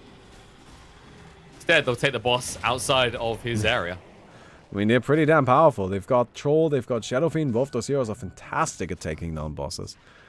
Kill him, kill him, kill him, kill him. There we go. Oh, that's a freebie. He just activated Satanic, but no luck. Yeah, we take those. Honestly, like, why does the Nyx have a Lincolns? I honestly can't give you a good answer for that I mean, no disrespect here, but what is it even for? Is it for the ultimate from Spirit Breaker? It's not like they have a lot of single target abilities. I guess maybe the Bloodthorn? I don't really see it. It's just really baffling to me, this one particular item. Right? Like, I'm cool even with the Aghanims on the Oracle or whatever, but like, that's one I just don't understand. Itemization, definitely an area that there can be a lot of questions posed so far this game. Yeah. Something's going to have to be done about it, because no matter what you're building right now, I just still see no answer to this troll. Yeah, no, that's just it. You gotta lock it out, right? And the thing about Troll is a very linear hero, right? If you disarm a Shadow Fiend, what he does is start spamming races, and honestly, that's pretty strong. Just spamming races is pretty strong. It does a lot of damage. If you disarm, I don't know, Ricky, you know, he can still jump around and do smoke cloud and stuff. What does a Troll do when you disarm a Troll? Just stands there, right? Like, that's what he does. He attacks things, and when he can't attack things, then he doesn't do anything. So it just seems that is the most crucial thing. Life's going to change anytime soon. Next big item choices maybe that could come out for them. I'm expecting the Ricky to prioritize. Well, what does he go for? Upgrades on the Ags? It's that level 15 talent? 20 talent rather. Backstab multiplier would be nice. Actually, yeah. Like, given the state of this game and where you are right now, that backstab multiplier would be huge. I think that would help, but I do actually like the Blink Strike talent a lot. You know, it just makes it such a long cast range. Yeah, but he's already got it right, so his Ags, he's looking to upgrade now. Oh, yeah, no, you're right. Sorry, I didn't really catch that. No, that would make sense, yeah, I can see that. I mean, honestly, in terms of damage, that's the most you can really do. Yeah, look, it also takes me so long to kill any boss. Like, it's just not very fast at it. I mean, the other bosses look kind of fast for the Ricky, but this one takes some time. Meanwhile, Troll will go down to the angry tomato bear. I always find that funny whenever, like, yeah. Because I know what will happen there. It's the Troll saying, I can't take this! And then he couldn't. And That's fine, guys. I can tank. No need for ultim. Oh, that's my bad. Whoops. Oh, going for the Timber Saw, yeah. BKB's active, but it seems he's just going to get melted. Yeah. No chance to get away from that. But it drew attention away as they were still doing the boss. That's definitely good. And pretty damn important. Oracle now. Can they come out for Nico Shino? He's going to walk into a mess, though. Despite Carapace, he's actually just trying to buy a little bit of time here, but taking too much damage. This is going to come out. Shadow Fiend locked on the spot. Guardian Angel going to be there. RP as well. Only connecting on one. And now they're not doing the damage anymore. The GA was on point again from the Omni Knight. Eckler's going to be chased away. And meanwhile, forced to fight. Spirit Breaker in a cloud. Doesn't care, though. Chased on Supreme. False Promise just in time, actually. Won't save his life, though. That's way too much damage. So, one thing we haven't really talked about is Oracle is actually level 25. And he has the Edict cooldown talent. So it's got a 1.42 second cooldown now. That is a way to disarm the Troll. He also has Effluence. So this shit actually has such a massive cast range. Look at that. That is huge. Pretty large, although it's not necessarily going to deal with the Troll due to, one, the BKB, but two, the Battle Trance Purge. That's where the Heaven's Harbor is just better. You know, Heaven's Harbor doesn't get disabled by anything. You just can rely on that taking him out of the fight for a bit. But it is something. It's something that's going to help them at least a little bit. Although we are nearing a final duel, and we're nearing it very, very quickly. 9 points left before they can trigger that final fight. If they can win that, this will bring it to the final third game required to decide who can win this. Being on the prowl. Come to Walks. Break him. Can they do anything more to him? Gonna move in. Yes, they can. The wall and death damage pretty damn big. Now, I believe where that little blood splat on the floor is, there used to be an Omni Knight. And now the Omni Knight is in a one-on-one duel with Ricky. Oh, no. Oh, they don't have that big combo. Yeah, that's actually a real problem. Not having Ricky really, really sucks for them. And they won't have a Nyx for very long. False Promise comes out pretty early. Skewer in. Peacemaker thinking about making a play. But now what do you do? No RP available for 20 seconds. Ricky will go to work on Omni Knight. Says, okay, I'll at least try and win the side duel for us, lads. Try and move away. But there's the bash. Gets the kill. Meanwhile, back in the main fight. Cyberpunk going to be chased down. Bashed up. Will be killed off. Nice kill coming out in response. They get rid of SF, but straight away, Timber just goes by. Oh, he just gets melted. Absolutely disappears. Dikoshino. He will just remain here, but the dust... Well... Oh, he just instantly work pushed out. it. Yep, the Guardian Angel timing. Perfectly done. Oh, man. Gave them no opportunity to get that. That's funny. I don't know if they have any detection here. I mean... They don't. They've got dust in another 20 seconds, and everything will be done by then. And remember, that's in his backpack, so that's the longer cooldown. Well, I guess they'll just kind of wait. What's up, lads? Thumbs up. Oh, they scanned. They'll just move across, though. So, what was your plan exactly? I don't think you had one. You know, he's actually doing pretty serious damage to that. Oh, there's a dust. He needs to get away. He punched it. He punched Guardian it. Angel again. Guardian Angel got agrees, rather. I just... Corey is so far away. I mean, what else do you do, really? Oh. Well, that was a pretty anticlimactic ending to that fight. But we are approaching the 100-point mark, and we'll see a 5-on-5 fight in that scenario. Maybe Supreme can prove himself to have enough damage now. Yeah, it's gonna be a really difficult one, right? There's of course a chance that the Dire takes it, but I think realistically we might need to start thinking about next game's draft already. We've got these bosses being taken down right now just to make sure that they get those last few points safely, as we have seen quite often. And I mean that's pretty damn fair, if you ask me. There's no need to risk it. Yeah, I mean, like right now you're happy, right? I feel like if you're not yet dead, you're just saying, yeah, we'll go ahead and just take the final duel, and let's get that started as soon as we can, because we are stronger, and we win that about 9 out of 10 times. Now that one time, that's a Ricky coming through, and that's always a possibility. Right? You have to pray for Ekla being attacked here. We'll go down. 2 more points. Everybody pray for Ekla. Moment of silence for the Timber that was, and no longer is.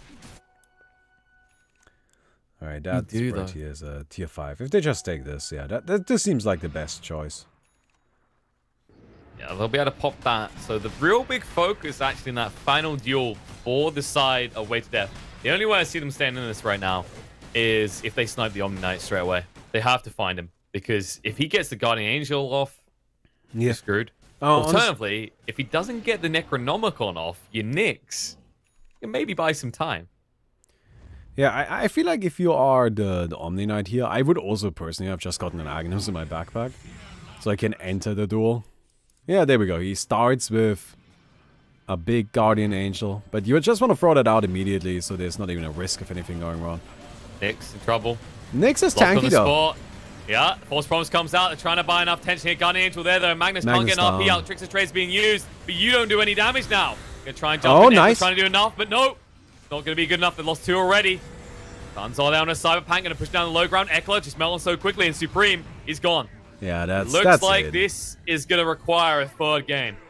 And yeah, with that, Not Yet Dead shows that they are here to play, and that they are here to win, and that they haven't given up yet. It's a 1-on-1, and it seems we're about to go into game 3. And that's going to be the last game of the tournament, so that's going to be exciting. Go either way. Both teams proving themselves capable of taking games convincingly here. Okay, I'm going to go ahead.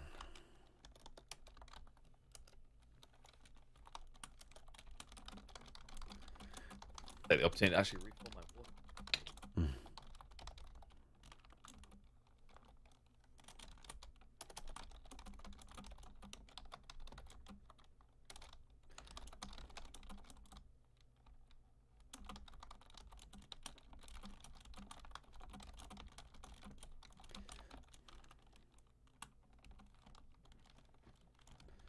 All right.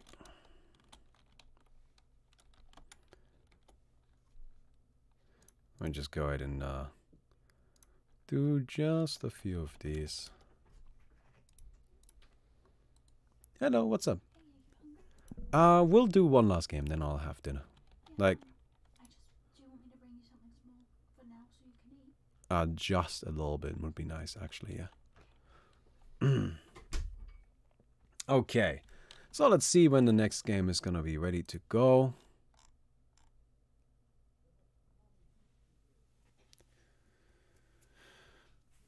And, yeah.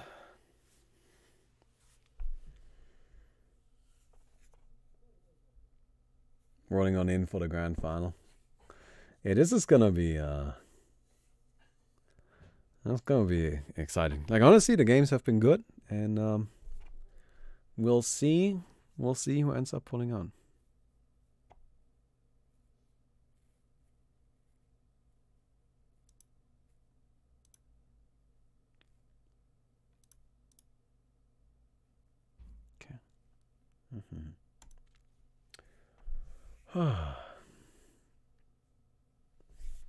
Says gossip of supposedly fire Garfield yet to be confirmed.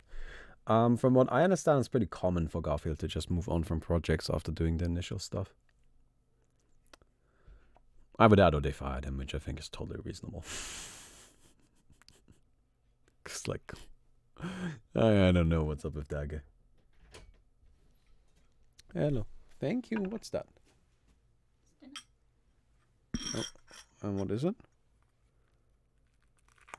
Is it like meatballs with fries? And gravy. No, that's nice. You like it? Mm-hmm. Me too.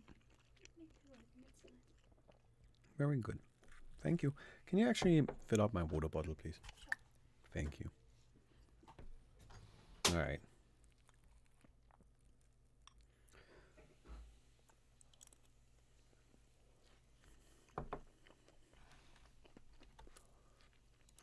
Oof, we got the final lobby yet? I think they're about to host. Okay. Coin flip has been done. I don't really know why we are coin flipping, but I guess we are. And yeah, we're gonna be starting in just a little bit.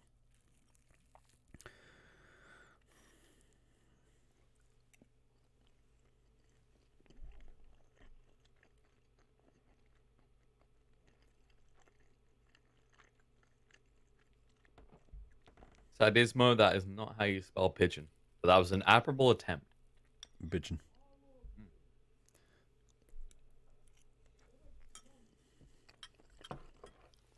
You seem very passionate about the spelling of pigeon.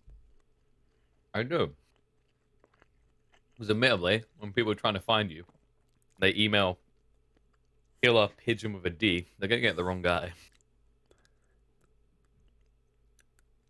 I mean, but pigeon should be spelled with a D, though. No, it shouldn't. But it has a D sound in it. Pigeon. Do you not hear the D? I think you're a Do you little, not hear you're a the little D? over obsessed with the D. That's all I'm going to say about me. Yeah, push one if you hear the D.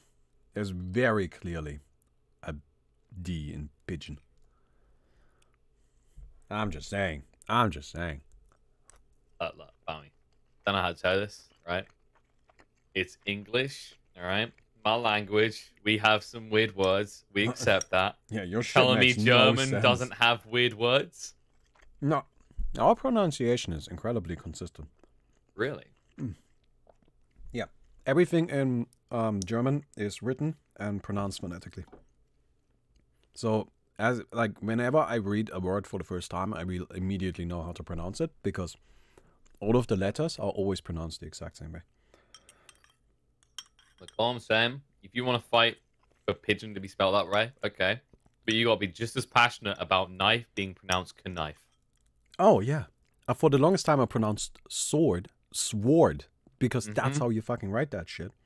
And it doesn't make any sense that the... Why? Just remove the fucking W. And I'm totally cool with making knife, like, either remove the K or pronounce it knife. Like, But don't forget the knight as well, knight. Yeah, I'm cool with that. That all sounds like very, very reasonable things to me. Thank you. All right, you're making the sound as if this is a bad thing. I'm saying this sounds like the way you should be doing it. Balmy comes in here, tells me how to speak my language. After torturing me into fake Aussieing. Is that another thing I'm being accused of today? I mean, you know, it's one of those days. We might as well stack the charges. That sounds fair. That sounds fair. Just bring him in, you know? Come on in. I haven't been accused of that today. So, I'm eating golden Oreos, which are basically just custard creams. Interesting. That does sound interesting, actually. Yeah, it's basically just Oreos, but instead of being, you know, black, they are kind of like a standard brownie biscuit. Are they fucking Cream. Wait, no, I think the sides are right. Yes. Are they? No, God, they changed sides again. God damn it, I hate these people so much. All right. Come on, folks. Why you gotta do this to me? Even before they change again.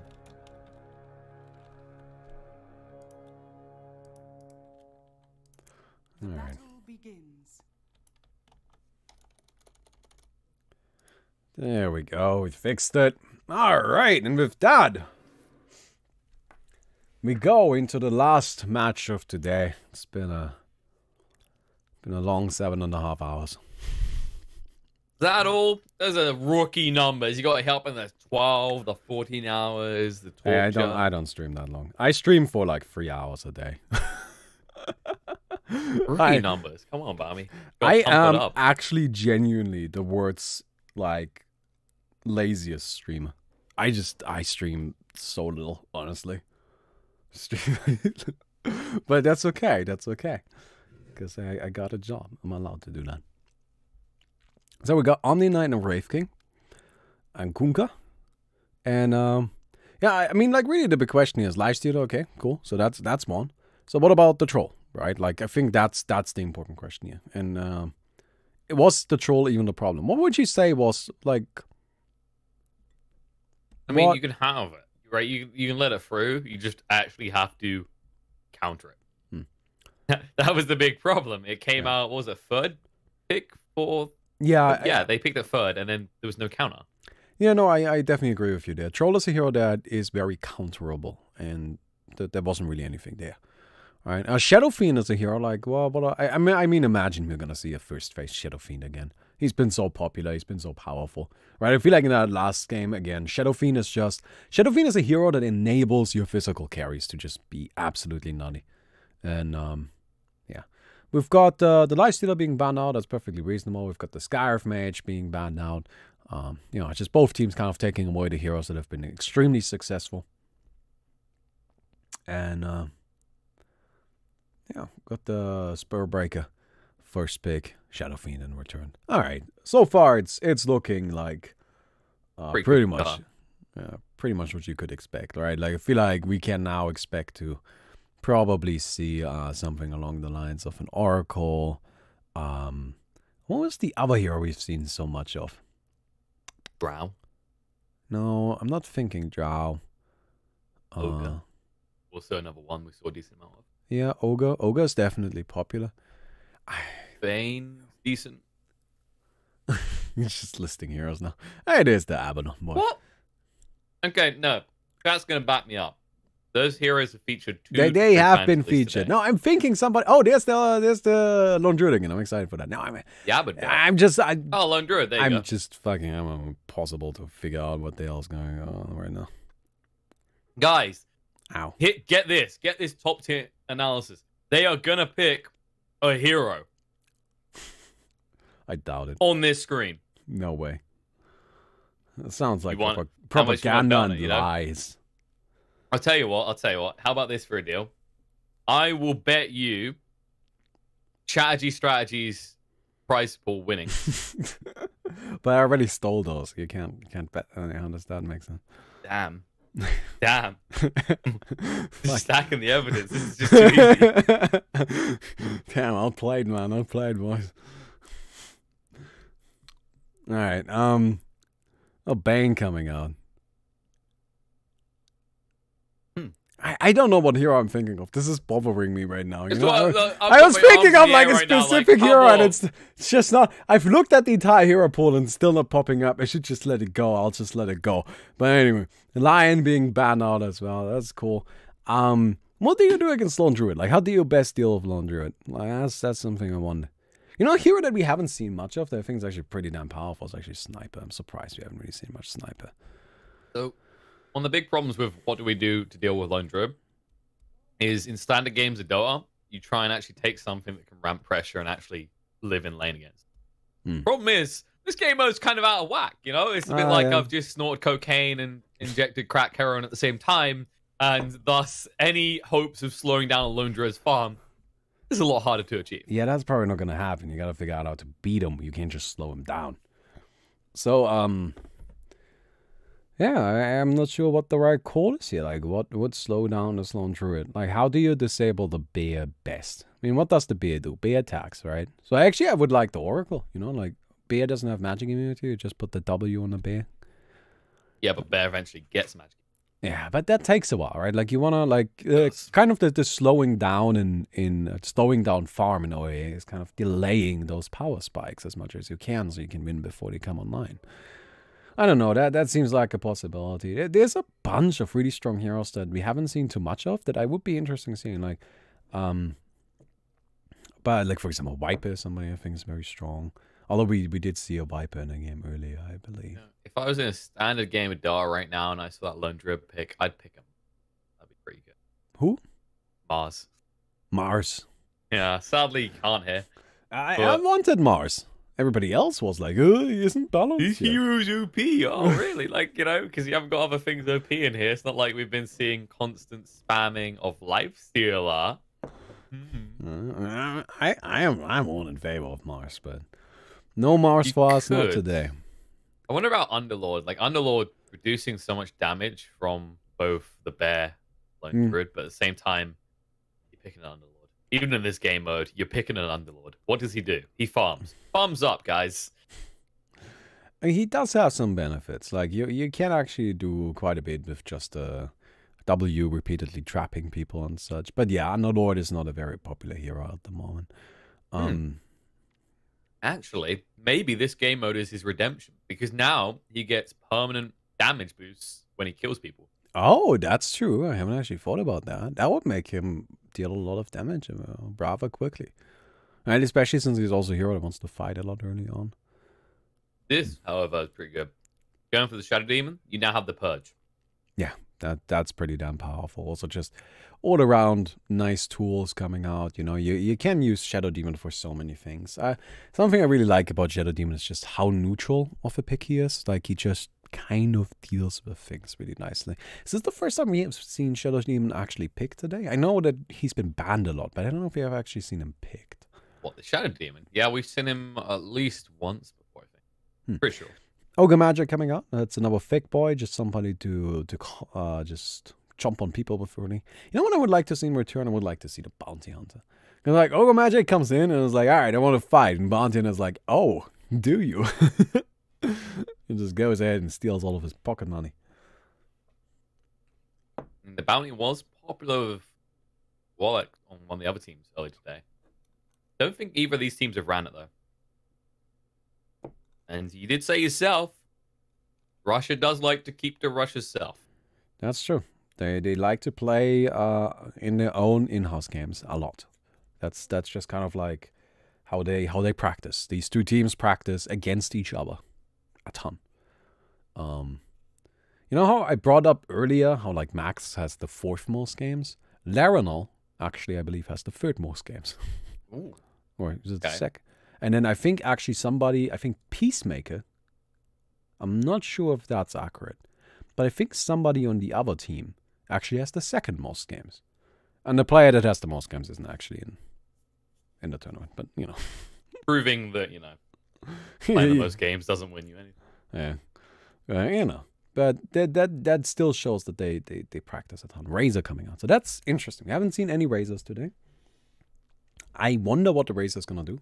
I personally like Aghanim's Refresher because you just kind of nuke people down with that ultimate incredibly quickly, and then you just tank up.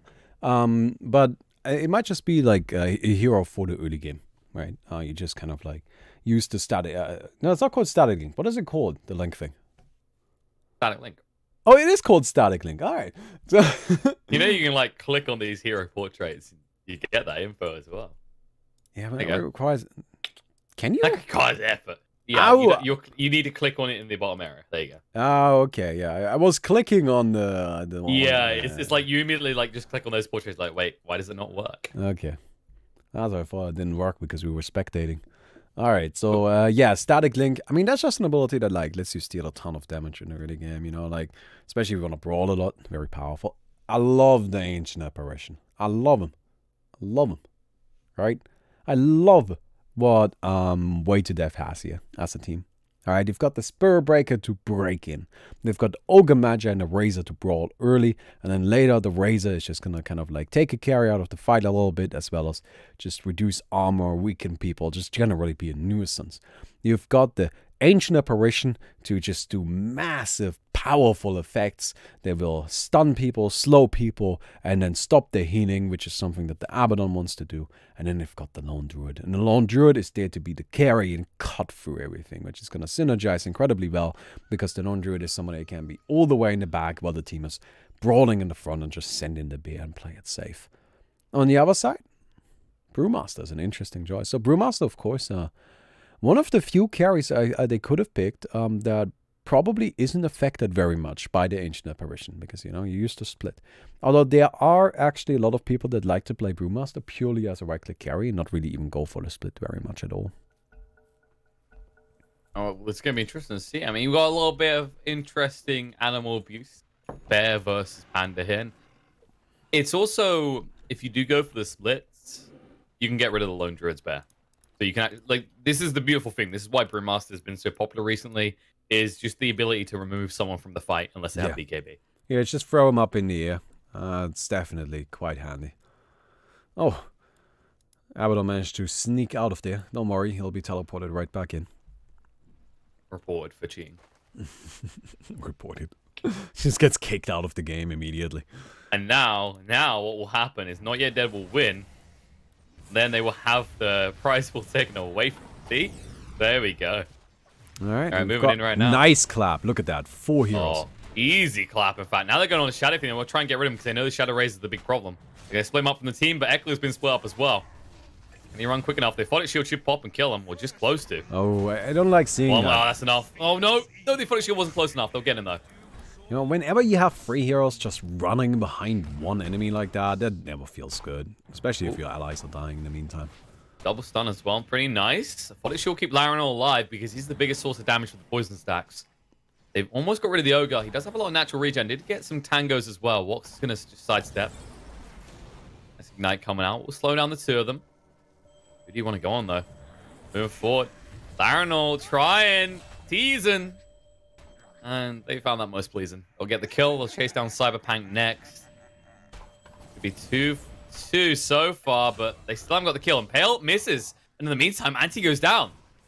They got completely sidestepped and tricked by Cyberpunk here. They wasted so much time on him. And they don't even get him. To those ogres who are not about to die, we salute you. Yeah. Oh, I mean, like, with Ogre Magi, that's just a fake boy, right? Like, that guy just doesn't go down that easily. And they paid a price for that. Sometimes you just overcommit a bit. Well, we'll see how this goes. Razor, in the meantime, just kind of like farming up, using the big AoE of the plasma field, as well as just unstable currenting himself through these creep waves, or creep camps. You know, can I just, really quick, it's not really related to the game, but I want everybody to push F to pay respects to Razor for the tragedy that has been done upon him and his unstable current. What are you on about? That stuff's good. It may be good. I don't care about that. But it's just the most boring ability in the game. And it used to be pretty damn interesting. and now it's just deal damage every few seconds, and it's just lame. Why you become a Speedy Gonzalez? What's the problem? You used to be fast with it as well. Like currently, this Alright. thing is just you go fast and you do some damage every few seconds. All right, It's I'm lame. gonna fix this for you. Chat.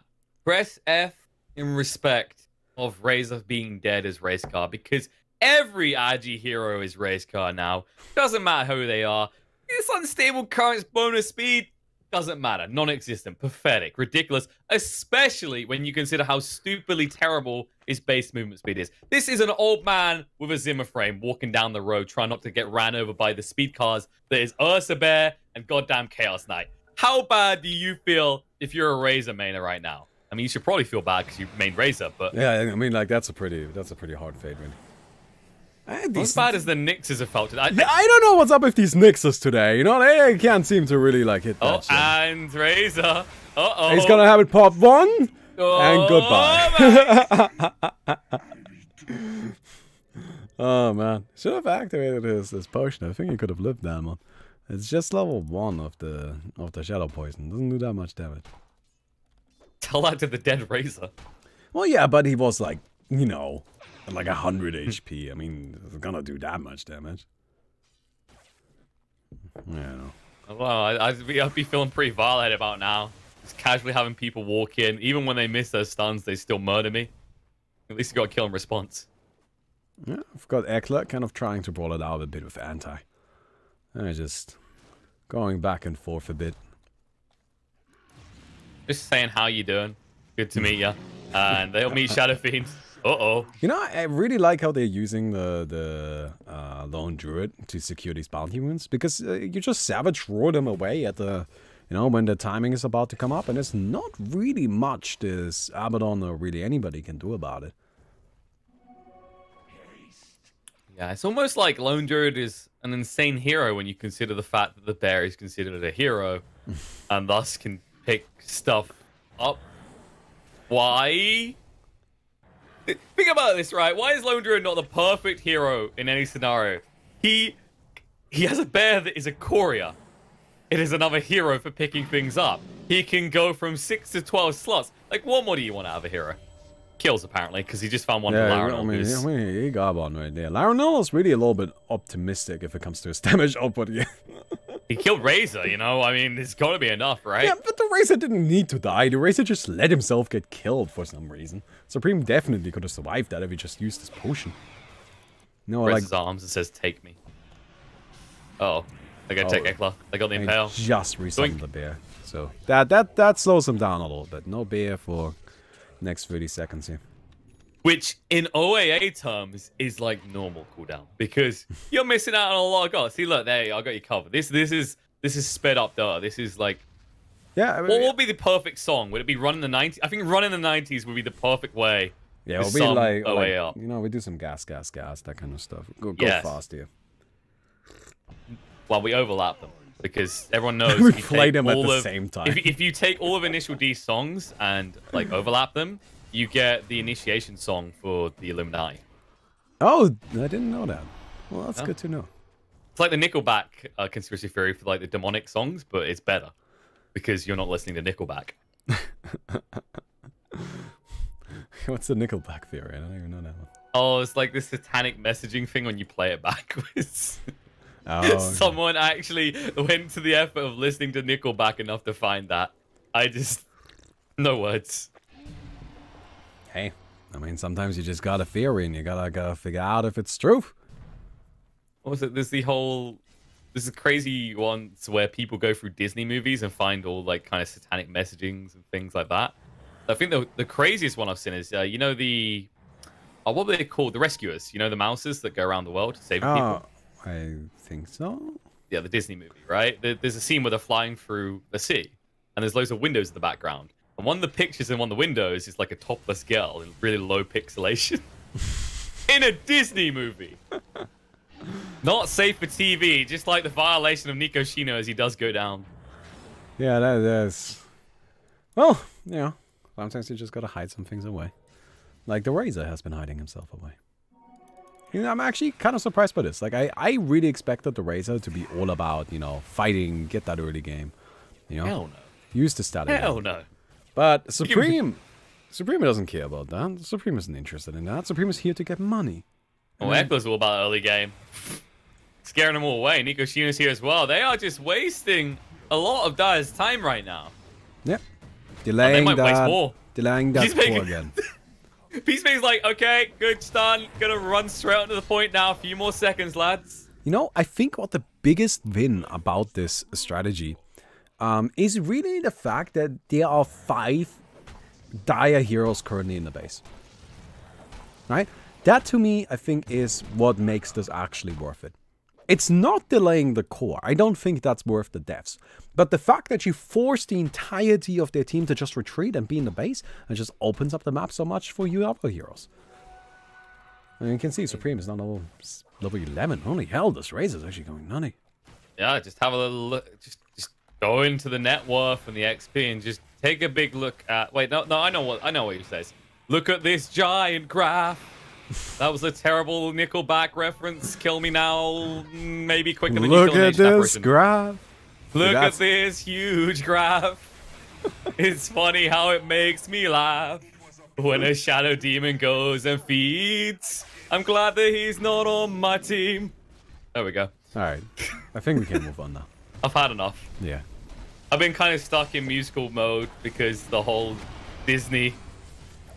Is it just the like? Is the PJ sword just leaking out in musical form? It's like honestly, I've been writing spoof songs for the last 2 days. I got one in the works called it's like, you know, the Gaston song, but it's about Necronomicon. So I love that one. All right. Not as much as Spirit Regulates charging into the backline though. Shadow Fiend found once more, but instead they're gonna turn around. A lot of damage done with the Soul Catcher. The poison should be able to tick him down, but Lionel wants to just fire one more to make sure. I don't think the previous one would have killed. That was 100 damage. Like, the Spirit Breaker's pretty tacky. You could have taken that. Needed one more, but he got it. And nice. Lionel now actually gets to do as much damage as he thought he was going to do all of level 1. Oh, we're getting to see Razor fight now. You've been waiting for it. He's here. I mean, he's got MKB and... Oh my god! What? Nice blast through. Not connected too well. It does at least come from the Shadow Fiend. They'll get a kill on him, and Supreme will go down in the end.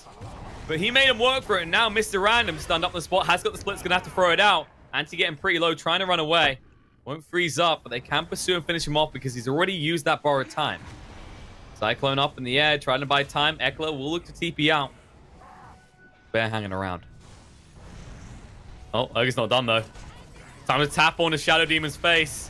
Doesn't even throw out the purge, just goes down. In the meantime, Peacemaker falls to Mr. Random. They're going to turn around and fight up against him. He's frozen. Oh, but not enough damage. They're going to go into the duel 2-on-2 and a 3-on-3. It's actually an interesting 2-on-2 here. It is. They're going to go straight for the Lone Druid, but the Fear scares away the Nyx. Now the Root's coming out and Shadow Demon. Ice Blast through. Connects onto 2, actually. At least the after effect does. So Nyx can't regen up. Laren will be ran down. Eckler should fall to the poisons, but they can't proc them right now, so it's going to take a little bit of effort. Meanwhile, in the main fight, yeah, a lot of deaths. Just Eckler's dead, but he actually buys enough time that Nico Shino can kill off Walks. Nice. Yeah, it was well done. I feel like the Nyx could have realized a little bit sooner that the Lone Druid was dead right there. Maybe he just wanted the experience or something like that. But definitely dived a little bit too long and didn't pay enough attention to the Ancient Apparition. Razor is scary. Look at this guy. You know, he's got the Daedalus, he's got Monkey King Bar, he's got Diffusal Blade. Just going for a raw right-click build. And he's got kills. He just evaporated Abaddon before he could even ult. Yeah, I mean, it's just a ton of damage. And it seems like the main reason they picked Razor here is really just for the unstable current to help farm early. Yeah, it seems to have worked out pretty well. Now, 21,000 net worth. Compare it on the other side. The closer you got is a Shadow Fiend. A Shadow Fiend. 13,500. That's right. The man of all farm with the triple razors to just clear huge camps is that far behind. I mean, Supreme has just been an absolute MVP in these matches. You know, he's every single game, even the game that they lost, he was just doing excellent in terms of having that high net worth quickly, getting it early, and then using it to just snowball out of control from there. And he's proven it once more. Says, okay, you take my lifesteal away from me. I'll find something else. He's actually trying for a kill on the simple boss, and This won't take him too long. Clean it up. Meanwhile, on the other side, they're not looking to actually fight a boss. They're looking to fight heroes. Ancient Apparition being slowed up here in silence. Can't do anything. Has got the Yules in 1 second. He should be able to get it out and save his life, but he doesn't use it. His core kills him off instead. Disrupt's going to be there. Now the fear. Freaking on to Nick's assassin, but there's a purge coming out. Lone Druid can't move away quick enough. We stunned up and killed off.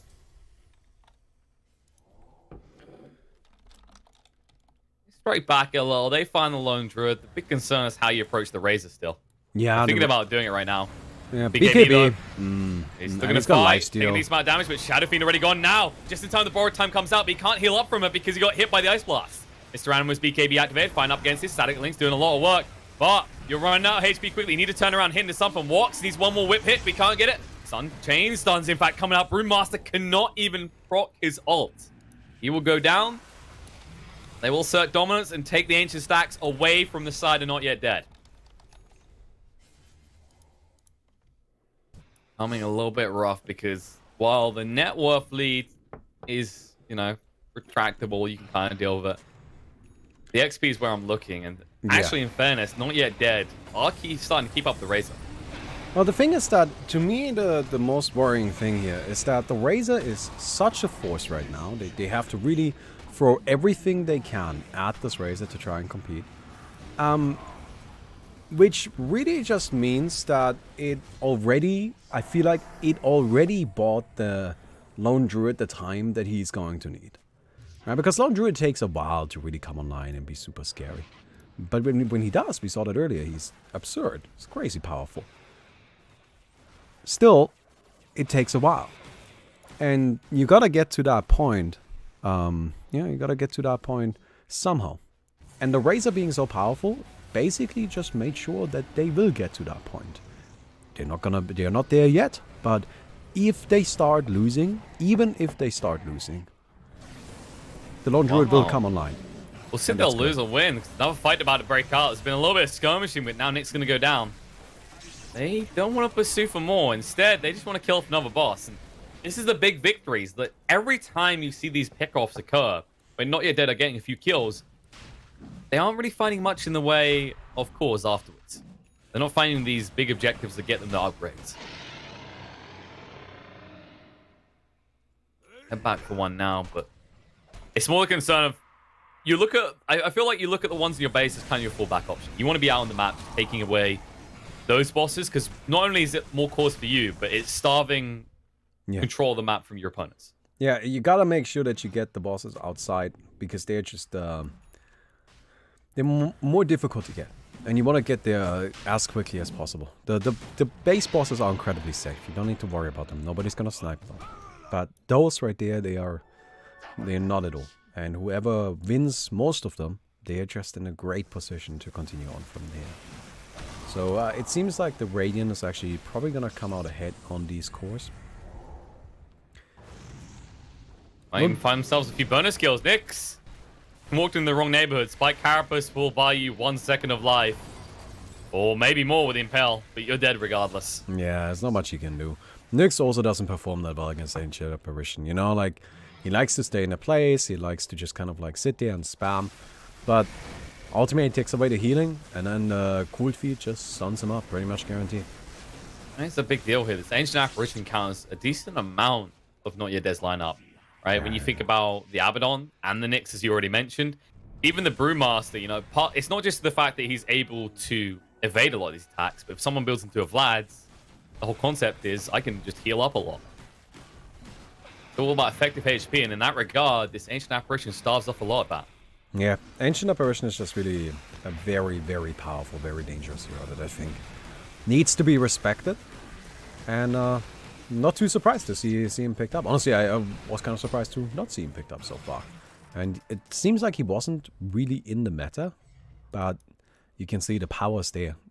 Sometimes the meta isn't just decided by power, but what heroes players are comfortable playing with. And you know, sometimes you get rewarded for going outside of their comfort zone. Got Razor, almost level 25, so you can get 100 attack speed or additional unstable current damage. I expect it's going to be the attack speed.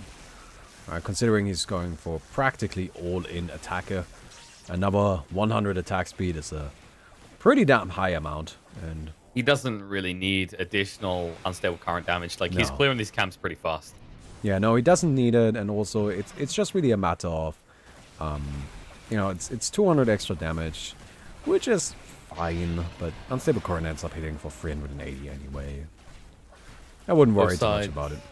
Having a little bit of a parlay, as they'll just let the objectives be caught for nothing. Supreme, he underestimated the slime here. Paid the price Every for it. time. Every time people underestimate the slime. You know, that thing has a slow attack. You know what a slow attack means? You wanna get out of the way. I'm not gonna give something a slow attack and then not make it hurt. Most games do. Give it a little tickle if nothing else. Ice Blast does come in, but are they in trouble? Anti's getting pretty low, but they should be fine. Might actually proc his ultimate, though. Yeah, he puts out the Aphotic Shield to try and buy some time here. Be enough. So we'll keep that off cooldown. Pretty crucial there, because if you end up going straight into an engagement afterwards, that borrowed time is the difference between actually winning a fight and not at this stage.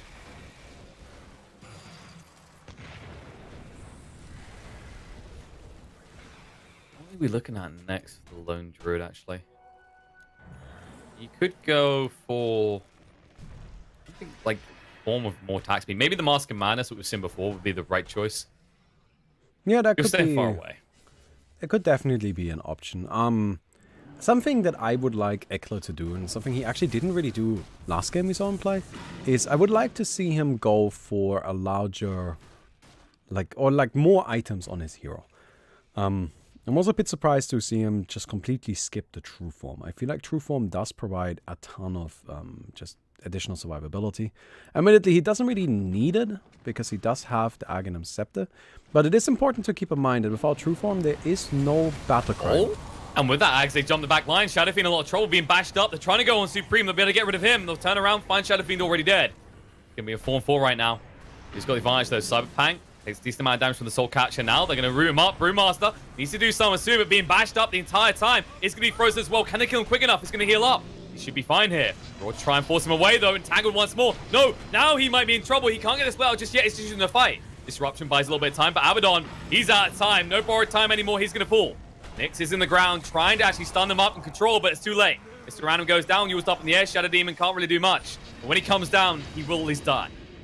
Nyx last one alive, and my oh my, do we lack detection again? Maybe not. The stuns come out, they need a root, and they'll get it. They force him to run away with the Roar, and they get a victory in the arena. Beautiful. Yeah, they're looking just super, super, super strong here. And I'm not sure what the Dire can do. What I was about to say though is I would like the Lone Druid to just get some casual items for his hero. Like, you can see he's got a bottle, and like really the only two items in his inventory are Greater Tranquil Boots and Aghanims. And I'm not saying he needs to go and like upgrade items for his heroes, because like that would just take too many cores and be too expensive. But just buy like a heart and put it on your hero, you know? Like, just get some stuff, like anything really. No, Helm as well, just get a standard one for the base increase. You don't have to upgrade it. Yeah, right. Like that's basically what I'm thinking too. Right? Just get something. Doesn't really matter what it is. Just anything. I mean, they don't even have a Vlad's actually. Oh wait, no, they do. Sorry, didn't see it on Spirit Breaker. He has got the Vlad's. He has got the Helm as well, so that'd be why. But there are items you could get. Just these kind of early tempo items that can help increase your attack. Even something like Symbol's Drums, right? Like just at this stage in the game, for what it costs and the rate at which you're getting gold, it would help. Yeah. Or again, you could just do something really stupid, like stack a bunch of hearts. But I think he's trying to make sure the bear has all the items it needs before he really starts buying anything for his hero. And, I mean, that's pretty reasonable. It also seems that he needs to, like, move items to his hero to, like, properly item manage everything on the bear. I mean, you could tank up and get some good utility out of even Atos, actually. I quite like that idea. Just to enable the bear to definitely close the distance on anyone. And it sounds silly, right? Like, wait, Lone Druid Atos? But it's like, you're not doing anything with these slots right now. That's the problem. Yeah. No, I fully agree. Like, I would just either go, like, raw tankiness and maybe an aura or something, or just go for utility, you know? Like, why not? Get an Atos. Just spam that thing. It's gonna win the game? No, but it's better than not doing it. This is where this bear starts going nutty, right? Minus 0.5 seconds base attack time. And it just... He's going to prove... Ooh. He wants to run away. He needs to abort. He's all alone here. None of his team are around. Yeah, that was maybe a little bit optimistic. He just got his attack time talent. I mean, come on. That's What's the worst that could happen? You gotta show it off a little bit, right? I mean, you just got it. Might as well use it. He's that guy who goes into work. He's like, guys, I just brought a Lamborghini. Ooh. And then you go, sir, you're my boss. It's because you just cut our wages by like 20%. That's the only reason, you son of a... Anyway. It's just like, it's that guy who's needlessly showing off, right? It seems like a very specific situation you're describing there. Goddamn 2017 model as well. Anyway. We're gonna go ahead and grab ourselves a quick little tier 3 right there. Supreme still does absolutely massive damage. I mean, that's what you're looking for, right? Like, you want this Razor to just shred anything that comes near, and that's exactly what's happening. I mean... He's pretty scary right now. Let's look at his damage. Whenever he just stat links up, way over 1,000 damage each hit. And honestly, this is not usual whipping techniques. All right, I've watched enough TV shows to know you gotta wind it up. Instead, he's pretty quick on the lash, and it seems to be working for him. What other way can you amp him up with your team right now? Is what I'm wondering. Look at that bear. Bear angry, bear hungry. It's just so funny to me. It attacks so quickly. It's so dumb. What happens when you pick an ogre and a lone druid? We call him machine gun. I mean, come on, that shit's funny. Jesus, it looks like it's having an epileptic attack. It's just, he's frothing at the mouth as rabies kicks in. This bear is a little bit out of control. That's an angry bear. I mean, it's also got that 0-second cooldown on the entangle now. So, yeah, it's gonna be hard to get away from. With that attack speed. I just want to add a machine gun effect noise to it. It should just be a variable. If bear attack speed above, then daka daka daka daka daka. Actually, just trying to. There must be. I must have missed it. There must be a game mode that has like stupid noise replacements. So, like when a bear attacks, it makes like an om nom noise. I mean, there's lots of game modes of noise replacements. I don't know if specifically the one you're talking about exists. I'm saying I don't know if it exists. I wouldn't be surprised if it did though. It's like you give the bear Yogi Bear lines or something, right? like you give him like, you know how like you got like work for the Warcraft units, those sort of lines for the villages. You could just give him something like, I don't know, Yogi, when you just try and give him an order to go somewhere. Things like that. That's the what's his name? That's not Yogi, it's the other one. Like, I can't remember his name. That sounds like a flawless game mode. I mean, if you like bears so much, you should maybe try playing Dota 2 but bears. It's a quality game mode. I used to play a lot of Europa Universals. They had a mod where they replaced all the units on the map with bears. And the best thing ever is there's like a cavalry unit. And it's just a horse with a bear standing on top of it. That was glorious to me. In Dota 2, that's the best bear mod ever. In Dota 2 but bears, every unit is replaced with bears. Also, every projectile is replaced with bears. Oh my god. So wait, is that it's like... I'll pause that for actually. There's about to be a fight right now. They're stunning. Oh my god, Lundra is just gone. Razor getting involved in the hype, but way too late. Oh my god! Damage. Mr. Random! Look at that bear! The bear! Go, bear, go! Get him! Gonna root him up. Shadow Demon trying to defend the ground. Trying to move away. Phonic Shield will allow him to get his little bit of space, but this bear is off his leash. And he is hungry for more. Can he get anyone is the real question. The fear to scare them away. Gonna get him low. Abdon's gonna live though. And the bear will not. Finally got the bear. In the meantime, oh my god, the neutrals. The neutrals are on a murdering spree. Oh my god. Ice Blast coming in. We'll get the kill on the Brewmaster. And in the end, the victors emerge from this fight. And it's not Radiant. It's not Dire. It's the goddamn Uriel Mirror of Creation. Hey. Gotta respect that boy. That's a big boy. Got bear items. He's like, I've been inspired, right? In life, you know, people, they see videos like, I don't know, someone who's deaf singing really well. Nope, I'm inspired by bears. Ice Blast in, Shadow Demon gone. The bear is ready to strike again. Will he get an opportunity is the real question. He will. Onto another type of bear. Alright, gonna go ahead and take down Killer Tomato really quick. Oh my god.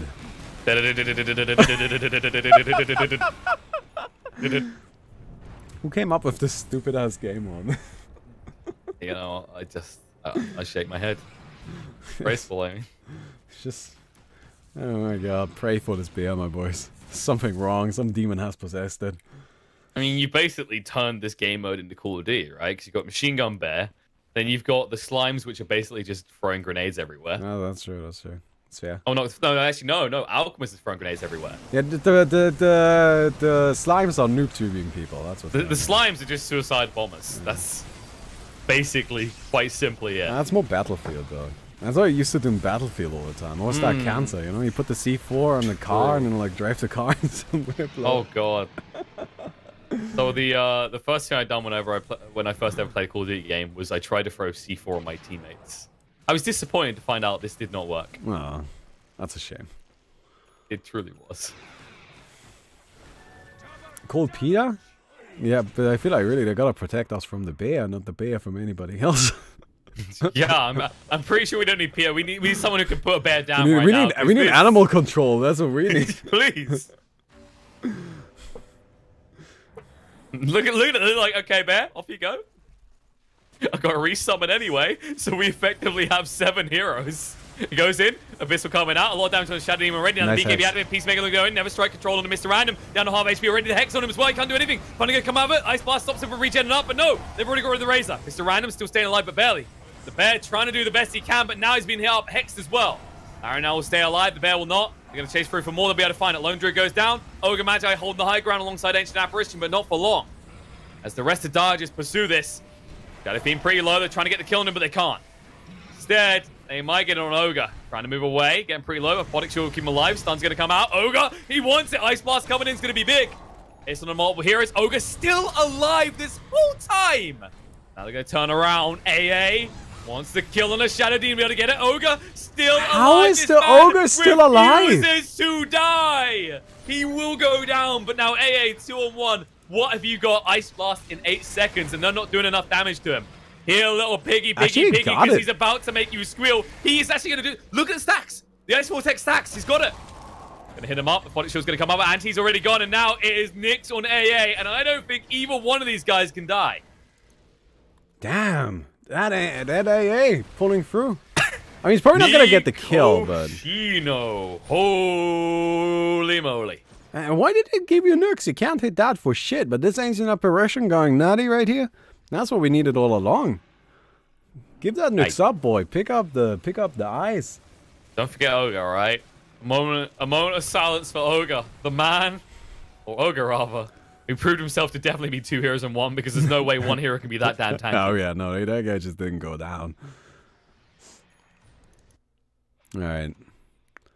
Well, Druid picking up some more stuff here, upgrading his spear a little bit more.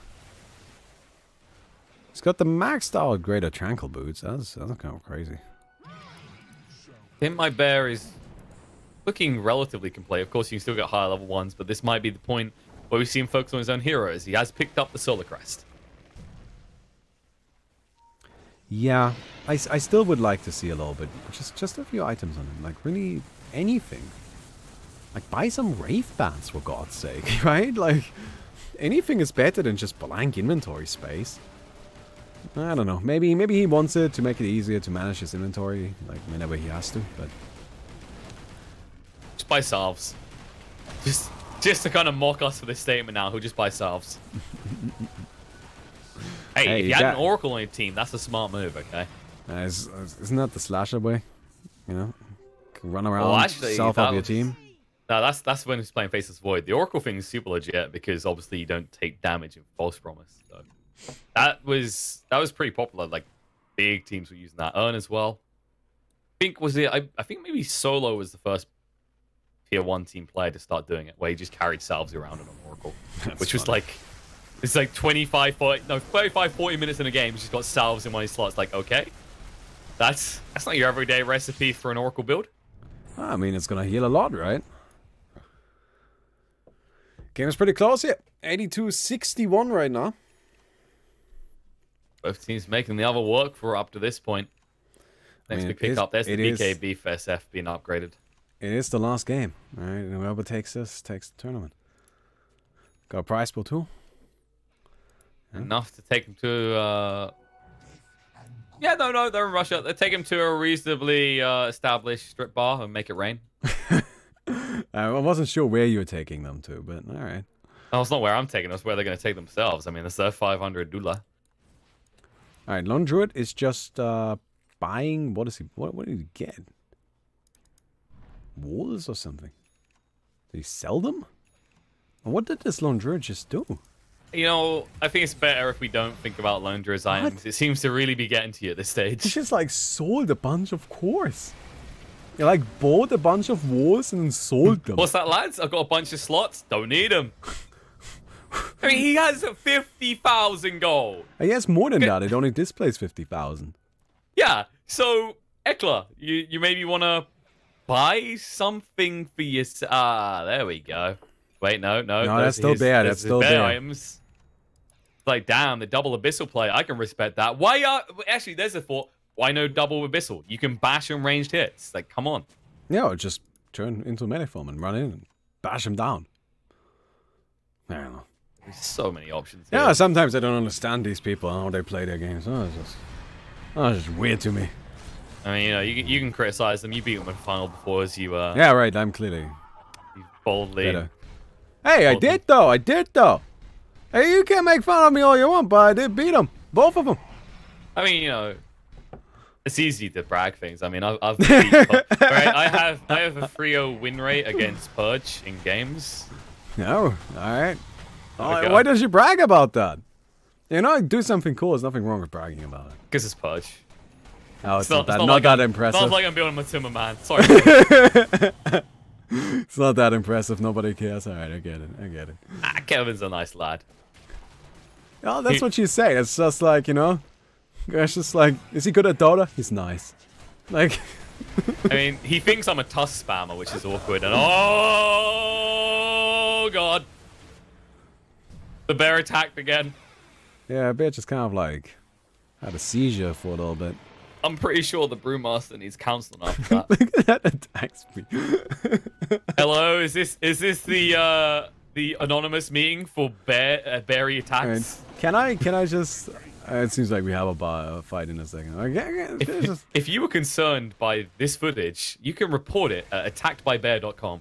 So attack speed in Dota is really weird, mostly just because of how it's displayed. Like attack speed, how it is, how it mechanically works, actually makes a ton of sense and is perfectly reasonable. But it's weirdly displayed because attack speed, your actual attack speed, is the result of a formula including your bonus attack speed, your base attack speed, and your base. Your bonus attack speed, your base attack speed, and your base attack time. So the thing is that a lower base attack time within that formula results in an overall higher attack speed. Now, Dota has a cap of attack speed of 700. And this works for every hero that has a base attack time of 1.7, because that just results in the game displaying, cool. You know, you've got 700, is it 700? Yeah, I think it's 700. You have 700 attack speed, you can rely on that, right? If this Razor has 700 attack speed, that means he's capped. So, funnily enough, he has exactly 700 attack speed right now. So that's how quickly he can attack, and he cannot attack any quicker. If he gets any more attack speed, won't do anything for him. But Dota doesn't display that properly for units that have lower base attack time. For example, the Spirit Bear has 986 attack speed, while in actuality just having a low base attack time.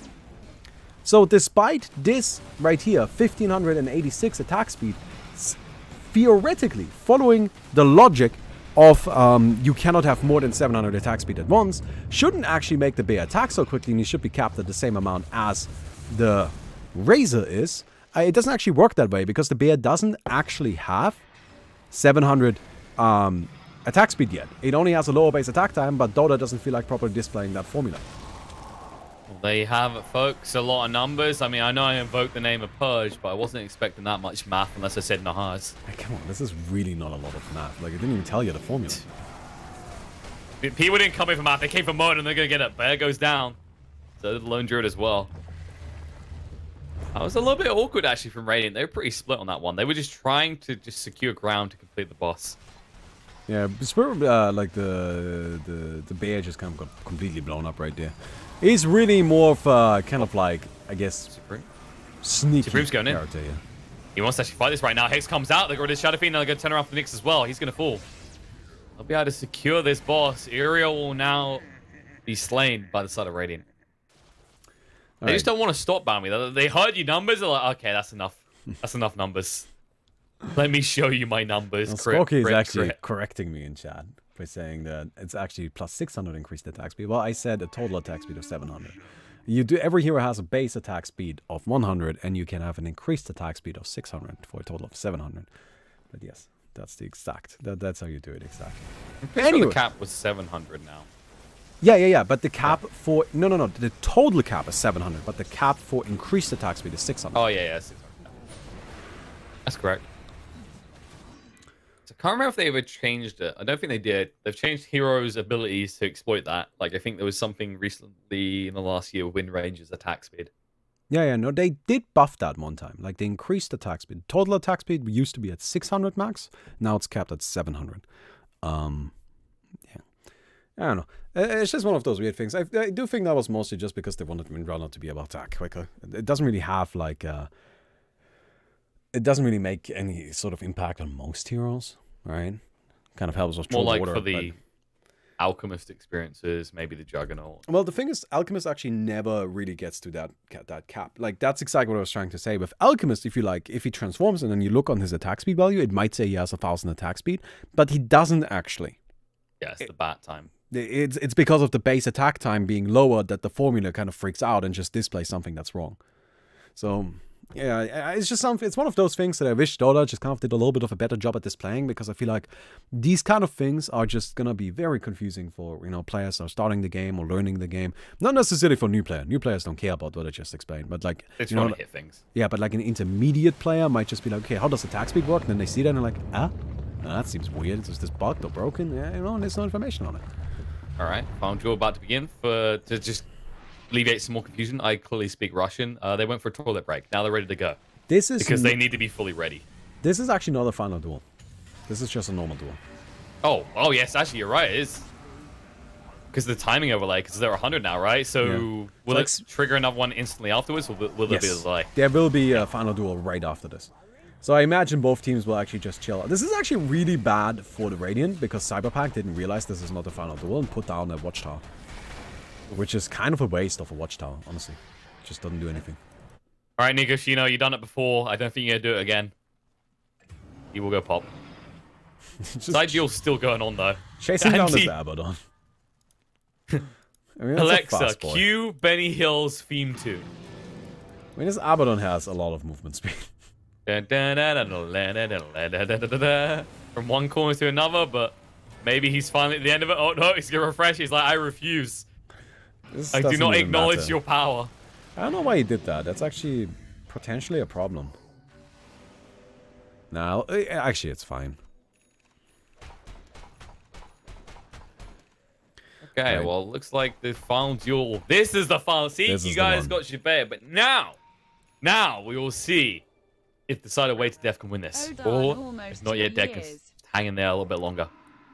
They pull us back themselves. So moving in. Shadow Blaze activated on both sides. Going to move in. Silence comes out. Noga Magi looking to backstab the back line. Ice Blast does come through. Supreme taking a lot of damage. Needs to fight up against this. Can he do enough? That's the real question. They're going to try and give the Heart Transplant to keep him alive, and Shadow Fiend's down. Now going to chase through for more. Can they do enough? Ogre's still pretty low, but not finished off. He's going to hang around and stay alive. Rooted on the side. They'll get rid of Shadow Demon next. And now, Razor still standing up against the entirety of the damage of the Dire side. And that means that Way to Death take it 2-1.